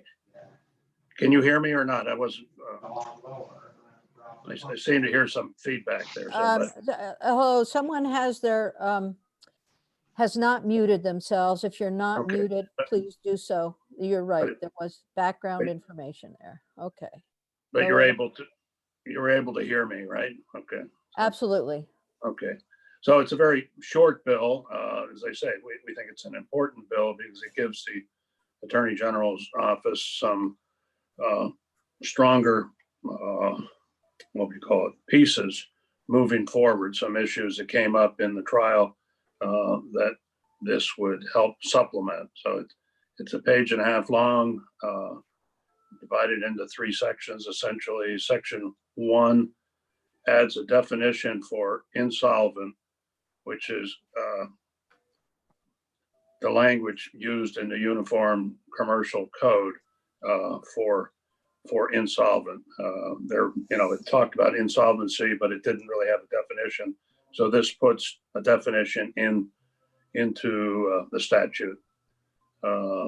Section 2, also much of the problems that residents had in these long-term care facilities was really mental harm, because they really were unsure what was happening to their residents, if you will. Their checks weren't being cashed, food wasn't being paid for, you know, and there were problems that weren't just physical harm, but really were mental harm. So the second section adds mental harm as a basis for immediate enforcement action as well as physical harm.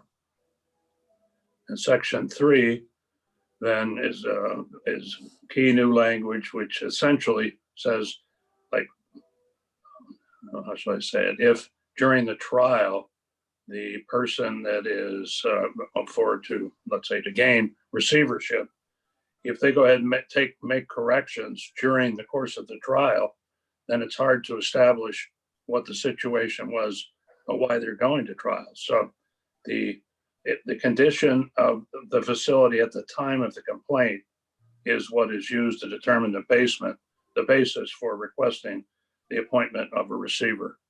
And so that was basically it in a nutshell.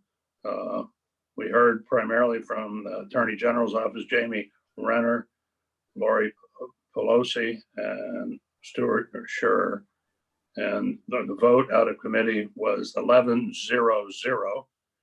And we essentially got, I think, 0 questions on the floor, and it passed by a voice vote. And we think it's an important bill, and we appreciate your taking it up and hopefully passing it. So any Thank questions for me? Jen obviously is totally knowledgeable of this, and I see she's there. And hopefully I haven't misspoken too much. If so, you can correct me. So. Thank you. Great job. This is an important bill. It's short but important, and we appreciate your bringing it to us. Committee, questions for Representative Rosenquist? Jen, do you want to add anything about the bill at this point?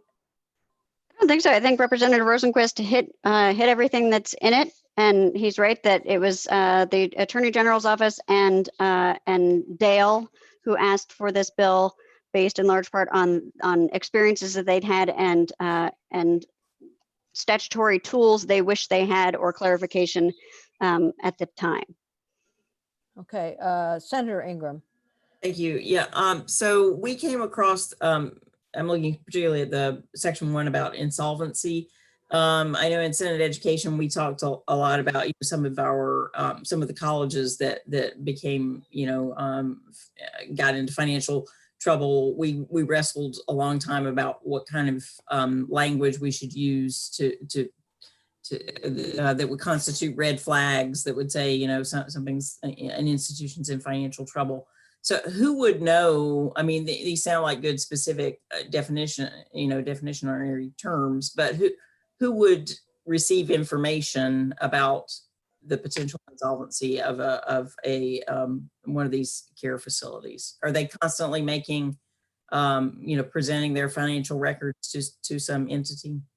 Yes. So Dale is in frequent contact with them, monitoring a lot of things, in part as in their role doing licensing for the state, and also in their licensure role or in investigation and inspection role for CMS.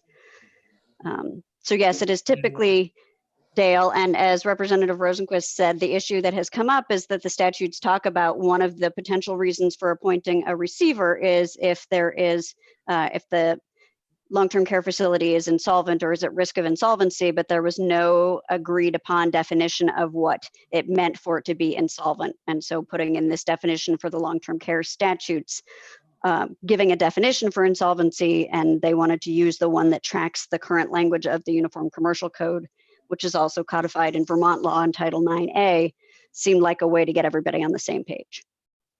Okay, thank you. Okay, good, thank you. It seems to me that that even in now during the emergency, this one is important for that reason as well, because we're going to see a lot of. We already are seeing some of our institutions in financial difficulty. So I'm gonna put this one up at the same level as H950 in terms of being important to the emergency declaration. So I think that makes sense. Okay, Representative Rosenquist, thank you.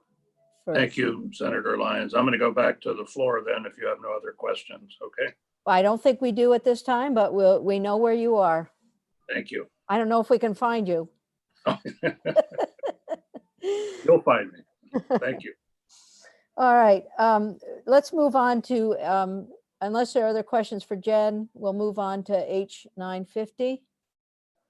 And we do have some testimony on this bill because it is important to the COVID emergency.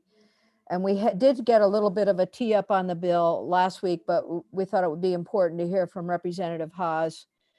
And then we'll move on to the next set of folks. So Sandy, or Representative Haas, thank you for being here. Thank you, Madam Chair. So I am Sandy Haas, and I serve on House Human Services that brought this bill. I'm sure you're all familiar with advanced directives. We've had the law in place for about 15 years. That an advanced directive is the document that allows somebody else to speak for you in a medical situation when you can't speak for yourself for whatever reason. But because it's a legal document, it has technical legal requirements for execution. And as written, it requires 2 witnesses to sign in the presence of the principal, the person who is making the advanced directive. And in this time of social distancing, that, as you know, that has become impractical, unsafe, and unlikely. But the need to make new advanced directives or to modify those that are already in place continues. So the Vermont Ethics Network brought us this. As you know, that's the group that works all over the state in educating people on what these documents do and how to properly execute them. And what we found as we looked at it is that there are basically two problems to solve here. One is the documents that have already been signed since February, since people first started calling the Ethics Network in February and saying, what do? I want to change my advanced directive. I want to do one, and I can't have witnesses come to my home. And the Ethics Network gave verbal guidance to them on how to execute in that time. So I'm calling this the before and after. So those are the before, and then we have a section of the bill that would set up guidelines for what you do starting from the day the governor signs this bill going forward. And the third part of the bill deals with something that Jen has taught us to call the explainer. As we passed this bill years ago, there was concern about what happens when you are in or being admitted to a hospital or a long-term care facility, and somebody says, here, ma'am, we think you should have an advanced directive, sign here. And you're flustered and confused and hostile. So we decided then that it was important in that circumstance to have somebody, and there's a long list of, it can be a lawyer, it can be a clergyman, it can be a social worker. There's a long list of people who are qualified to make sure that I really understand what this document is and what it means. And again, that is as in the green books, that would be somebody in the room with the patient. And in this, now that we have so greatly facilitated telemedicine, it makes sense to say, hey, how about having that face on video to do the explaining? So that is covered, or on the phone. I'm gonna let Jen walk through the bill with you. But that's the overview. We stayed as close to the intention of what a witness is supposed to do as we could in the context of physical distancing. And with that, I would turn it over to our lawyer.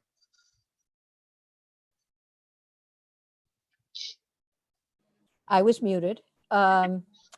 Very quickly, the vote out of committee. Oh, yes, it was 11-0 out of committee, and it was by a voice vote on the floor. Okay, and were there any concerns that were left? Okay, No. Thank you.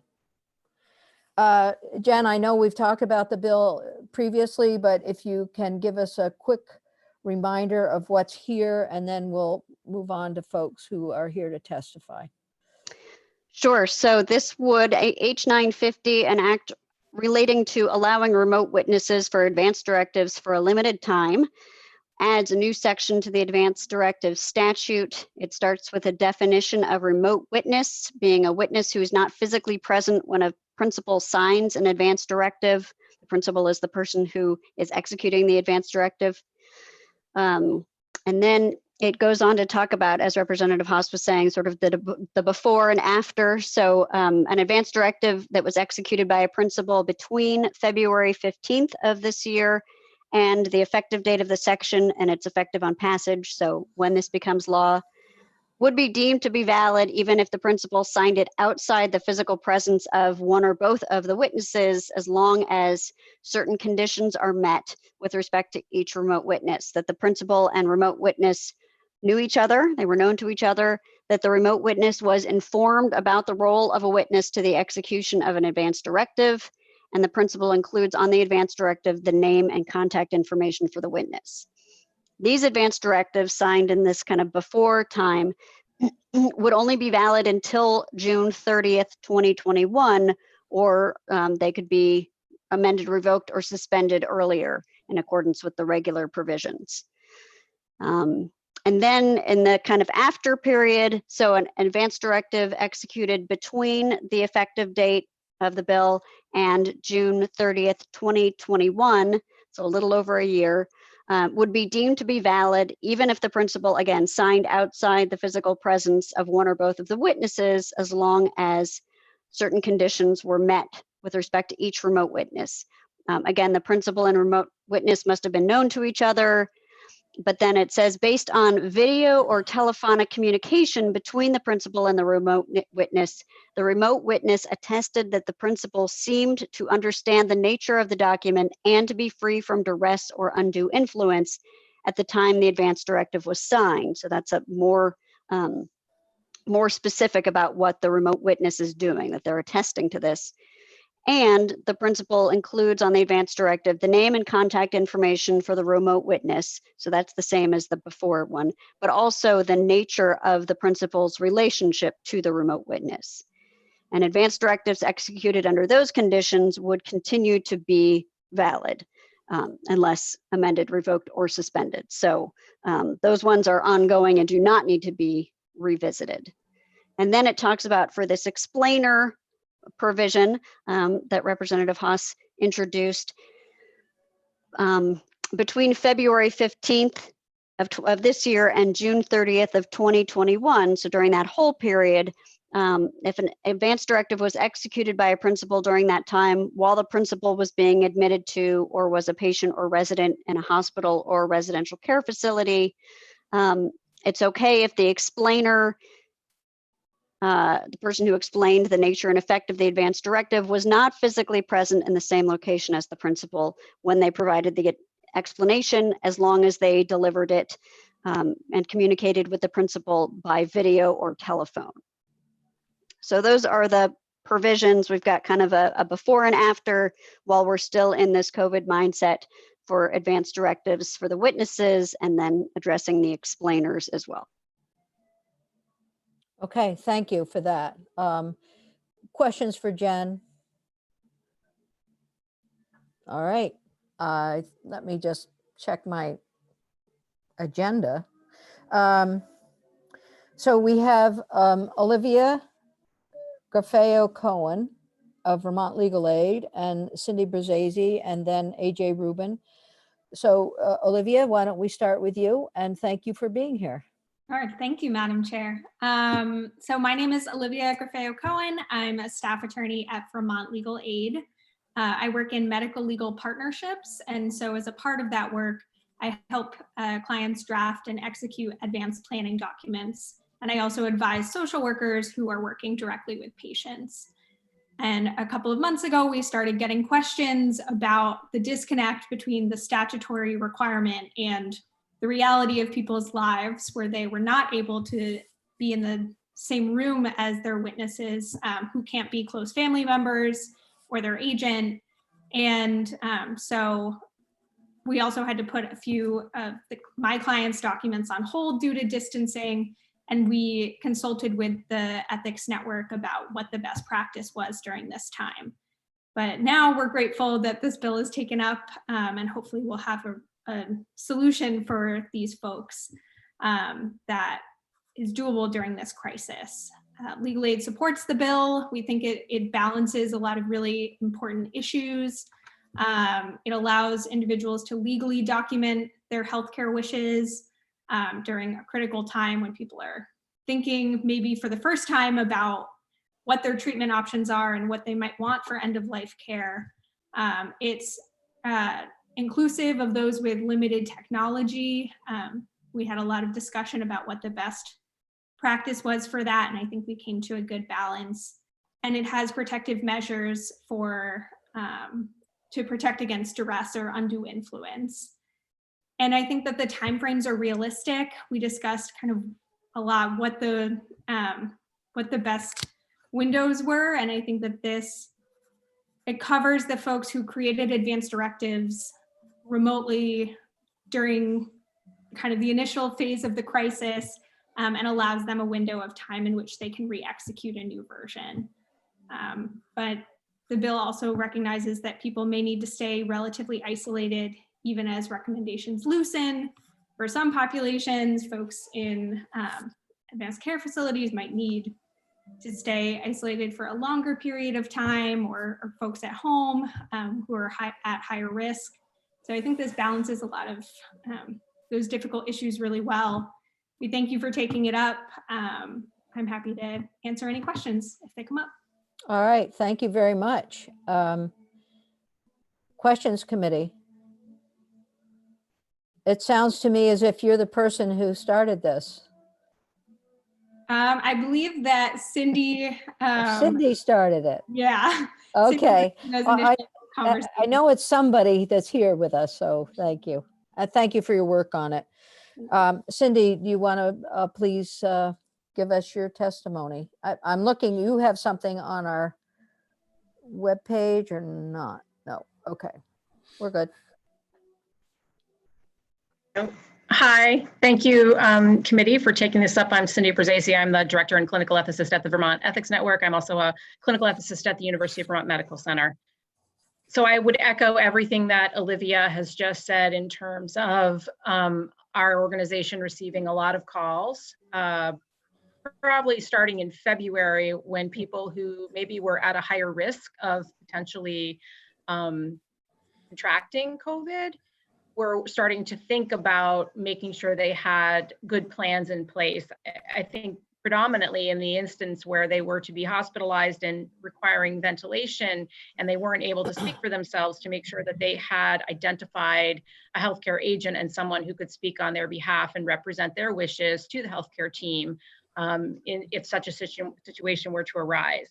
We also had a lot of people calling who were looking at their documents, their previous documents, to say, gee, I originally said that, you know, if I wouldn't want a ventilator, but actually I thought that was going to be a long time from now. And now here I am, where the potential for that has greatly increased. And so now I want to update my document to indicate that I am willing to accept a trial of intubation to see if I can recover if I were to contract COVID. And so we had a lot of people who were feeling some urgency around wanting to modify existing advanced directives so that people were really clear about what their wishes were in the nearer term. Typically, we don't look at these documents are done with the thinking that this is going to be sometime in the more distant future. So it became clear that folks were really kind of at a heightened sense of awareness about advanced care planning, which is a good thing.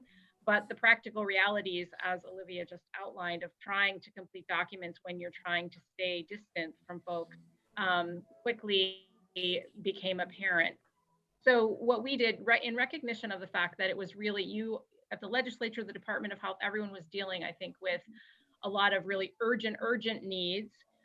we basically told people your right to self-determination is not constrained solely by legal criteria.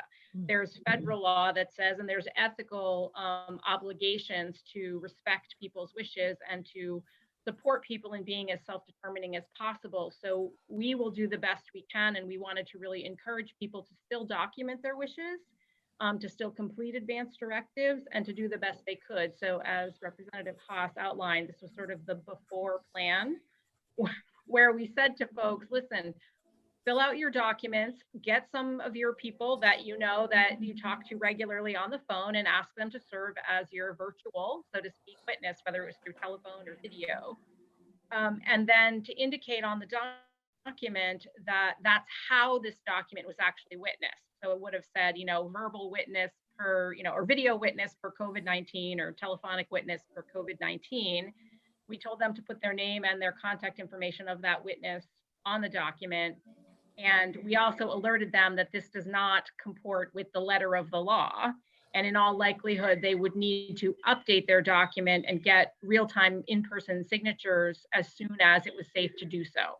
But in the interim, these documents would still carry moral weight in the sense that we would see them as an expression of someone's stated goals and values, and that they would be integrated into decision-making should the need arise. We didn't want people to feel like they had no way to have some control over decision-making at a time when people were feeling quite powerless, I think.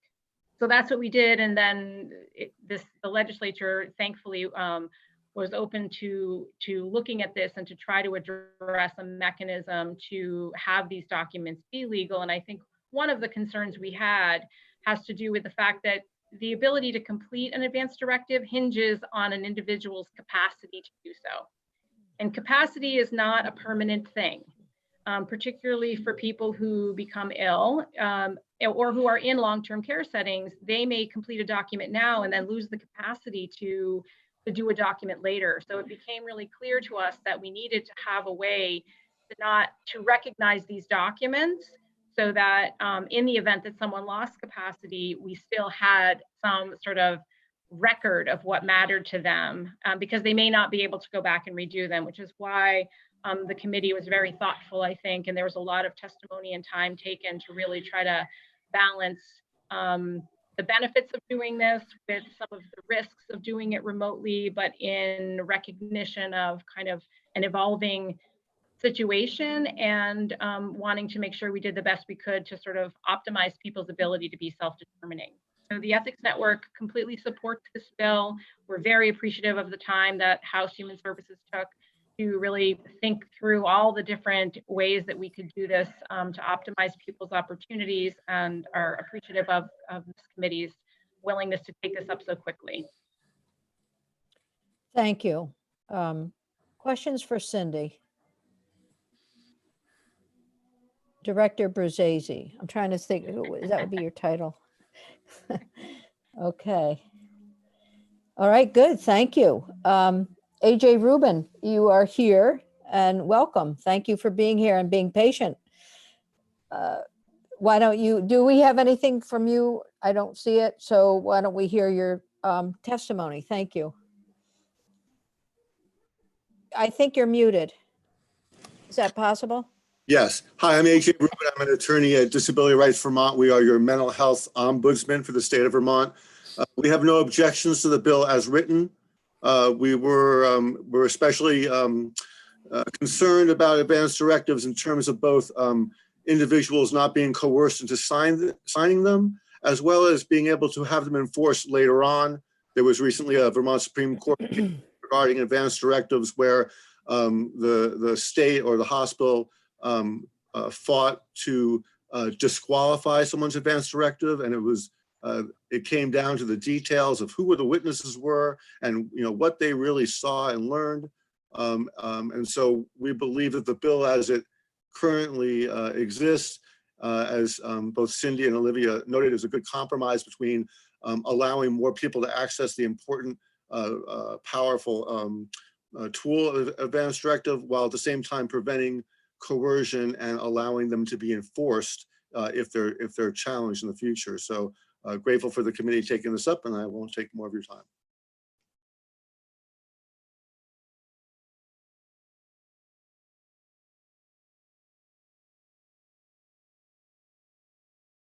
You're muted, Senator Lyons. Trying to be respectful and not clearing my throat. Thank you. Any questions for AJ Rubin? I'm going to ask a question. It will sound as if I didn't hear what you said, but the question is this. As the bill is written, it does not coerce someone, A, to sign an advance directive, and B, that it prevents coercion and it prevents a challenge later on. Can you clarify what you were seeing perhaps earlier on in the bill or as an issue related to the current bill? Sure. Thank you for the opportunity. So one of the big concerns with advanced directives, which include provisions to limit life-sustaining treatment and also to limit who can have access to your information. So we're always concerned that people may be coerced by other folks, family members or residential treatment providers, to fill out an advance directive in a way that they really wouldn't want to do. And the witnesses being present are important to establish that. You know, throughout history, humans have identified that when you're in the same room with someone, you can really tell more about their voluntariness and their understanding than you can through this Skype thing, and certainly more than the telephone. And so we were concerned that we were losing that protection for vulnerable adults who would be coerced into filling these things out by people in their orbit.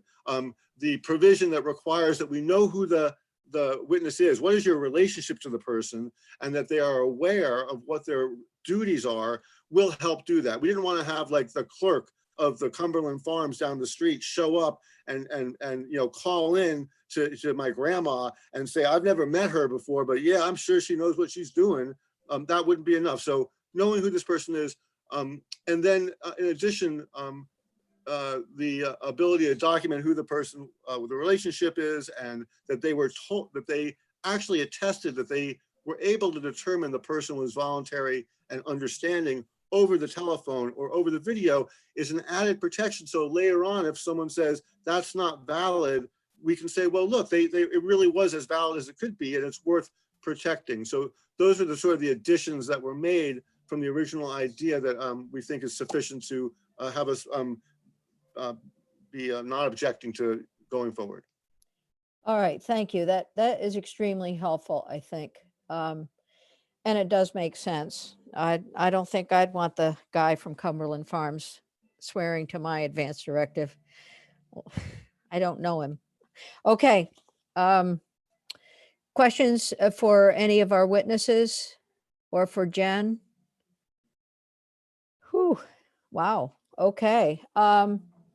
Here's what I'm going to suggest.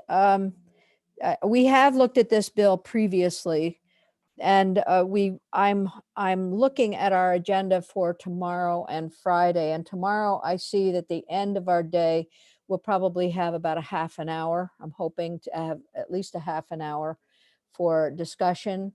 And we'll also have some time on Friday after we look at the child care issue for discussion. So what I'm going to suggest to the committee, I don't know if I can find my agenda, there it is. What I'm going to ask of you is to go through the bills that we have heard today. This is the first ask. Identify the bill that you might be most interested in. I'll tell you, I've already identified H795, just to let you know. The VCUR's price transparency bill, because it's a continuation of ones we worked on. But if you go through the bills that are there, I think we're all attracted to all of these bills. And I think we've all worked on advanced directives in the past. We've worked on long-term care and other areas, but identify a bill or bills that you are most interested in working on. And then we'll have that discussion tomorrow or Friday. As far as H950 goes, I think we should all look at that bill and bring any comments or suggestions that you might have for A, further testimony, or B, any changes that you think would improve the bill. At this point, given where we are in the session, I'd like to make it as efficient as possible, but I don't want to lose our opportunity to make any improvements to the bill. So committee, how does that sit with you all? Okay, this is your homework. And I think it's very helpful, I think, to have you sort out a bill that you're most interested in before we go through it. So you can help us identify what further testimony you think we should have. Jen, do you have any further comments to make about the H950 as we have reviewed it and as it's come to us from the House? No, I don't think so. Okay. Thanks. All right, good. Any further comments on any of the bills that you have drafted that we've heard about? Okay. Not at this time. All right, good. So what I'm thinking is that H950 seems to be a bill that we have looked at. We've heard, I think, the key testimony. So please look at that bill preferentially between today and tomorrow, and we'll come back to it during our discussion time. That'll be the first bill we come back to during our discussion time. If you identify some language you think should be improved, we'll identify it tomorrow. So that's a priority. And then the second priority is to look through the bills that we've just heard about and identify those that you are most interested in and think we should move forward on, and any recommendations you might have for further testimony. Okay. Okay, we're good. Thank you. And thank you to those of you who have testified on H950. We're gonna shift our discussion now. So unless Olivia or Cindy or AJ, you have anything further? We've heard we're probably going to be back on H950 at 11:30 tomorrow. I can't promise it. It looks like we have room on our agenda for that. So it won't show up, but just so you guys know, you can if you would like to be invited to the Zoom at that point, I'll make sure that Nellie and Eric, or Mark, sorry, get you on the list. Just let us know. Senator Ingram. Thank you. Actually, I did think of a question about your work assignment. Is there some reason to limit the number of bills that we can look up? Or, I mean, do we have any further? You can do all of them. I'd be thrilled with that. I think your committee peers would be thrilled with that too. So no, it's just the ones you think you're most interested in, you'd like to follow up on. Okay. Well, I'm looking for some help in getting the testimony together so we can do it pretty efficiently. That's all. Good. All right. Thank you. I do want to go circle back. Jen, and thank you. We'll see you probably tomorrow, if not before, for agenda planning. So I want to circle back to two things. The first one is the S-197 and Senator Cummings. Do you want to just repeat what you said so we know where we're going with that one?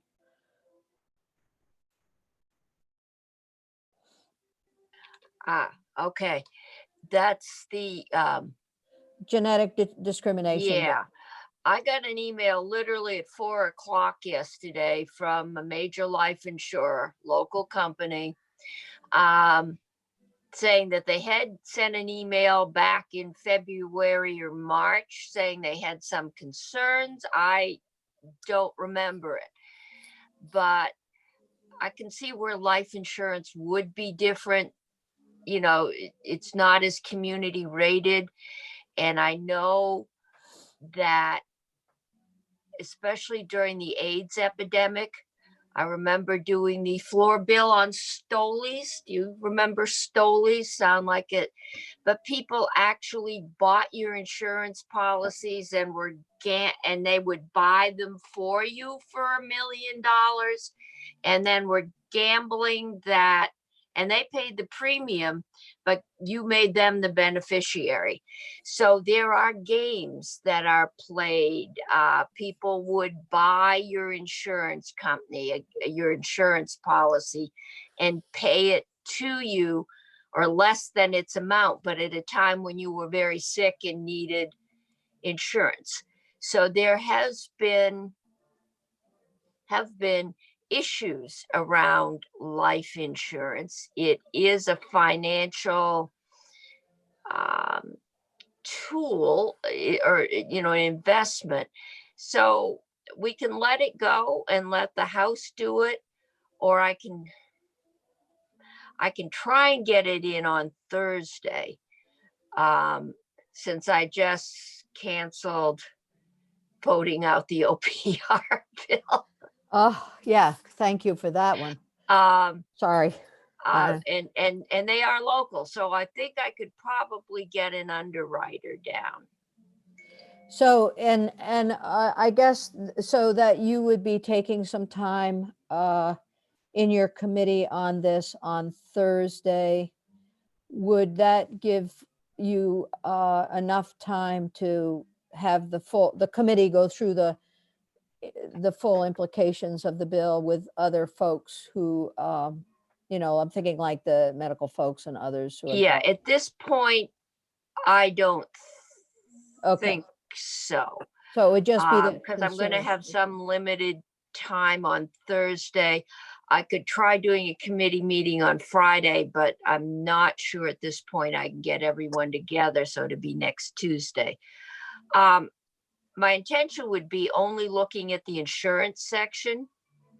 So it would just be, is there implications or concerns about actuarial, kinds of games or potential for abuse in here?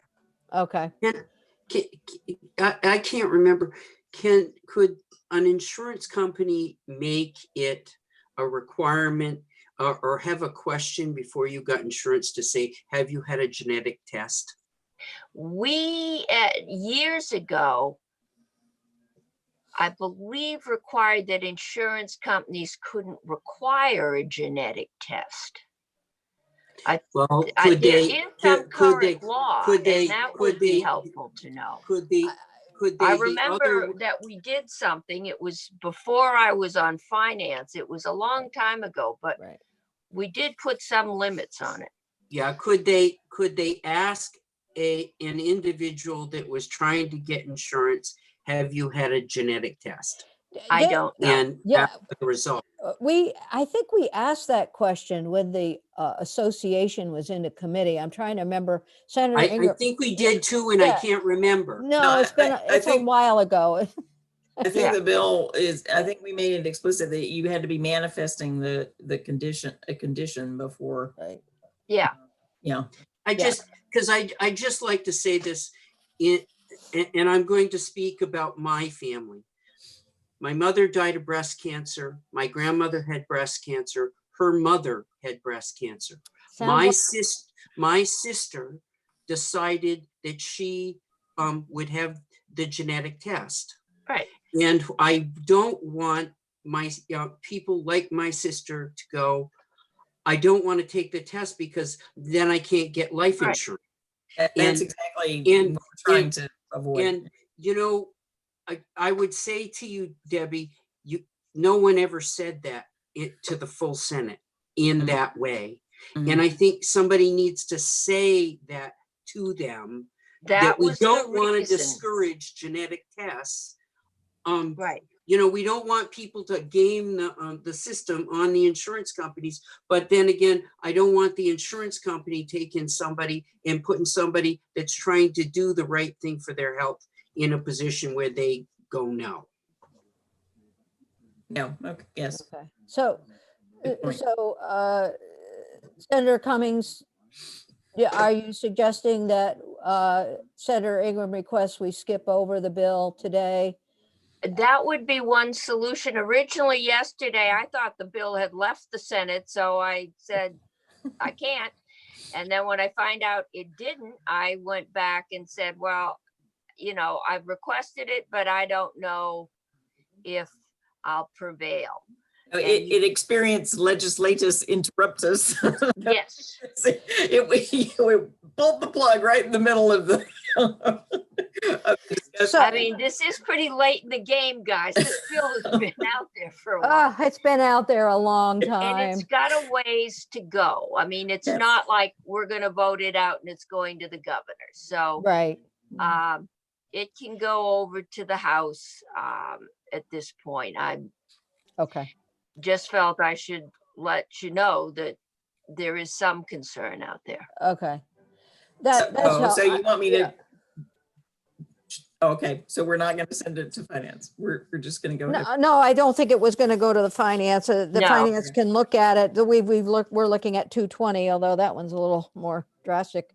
So why don't we do this? Why don't we suggest that, and I think you're going to have to be the one who says that Senate Finance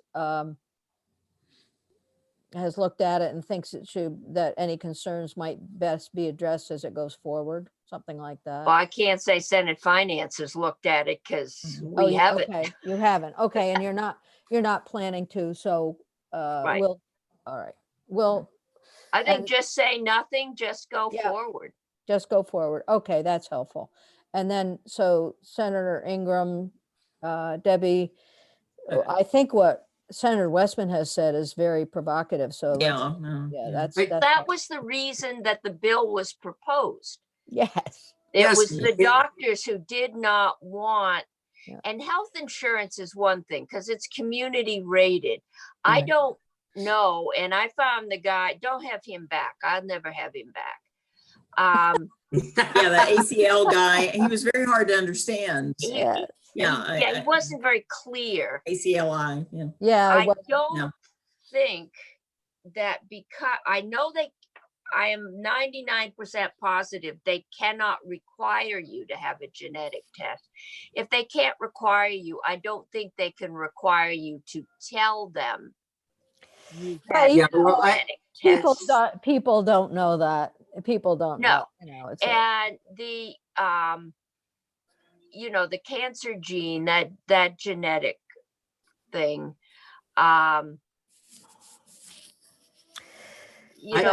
we know a lot of different genes that are that in this day and age predictive and- doesn't necessarily mean you're going to die young. Nope, it No. doesn't. Well, Unless- we, nope. but what with this bill, what we don't want to do is discourage genetic testing.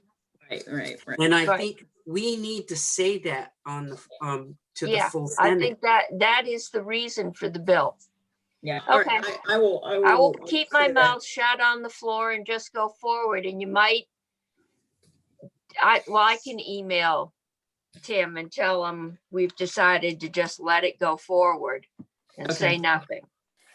All right, thank you. That's helpful. Thank you. And Senator Okay, it's Ingram, more you have important your- the bill go forward. Yeah, you have your Jenny? motion. So I'm Okay. gonna, I see you. The other issue I want to I'm getting my emails up. The other issue I want to come back to is the proposal of amendment that's going to be on the floor today with respect to 295. We looked at it with Katie earlier. How are people feeling? Senator McCormick? Yeah, I would say that just to refresh the committee's memory, the objections that were raised were, first of all, that this might interfere with the interstate commerce clause and would interfere with international trade. Those concerns are prima facie not serious concerns. The fact is, the state has every right to regulate business within the borders of the state. And we do it all the time. There are several of our titles are mainly about that. The problem that some people raised that did disturb people, including members of our, there were Democrats as well as the Republicans piling on it, was the phrasing, the word any person or no person shall.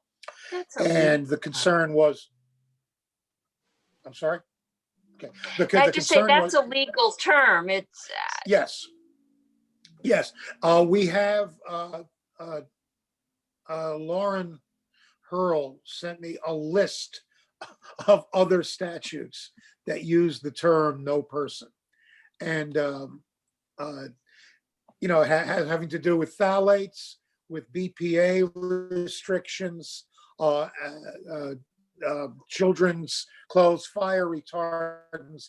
That is boilerplate language, and it's never resulted in people being busted at their yard sale or in the local grocer being busted. However, why not give the suspenders and the belts? Give them the reassurance out of respect for our colleagues, and also just frankly to get them out of the way so we can get on with the bill. And so what we have is an amendment that changes the language from no person shall to no manufacturer, retailer, not retailer, no manufacturer, distributor shall. And it protects.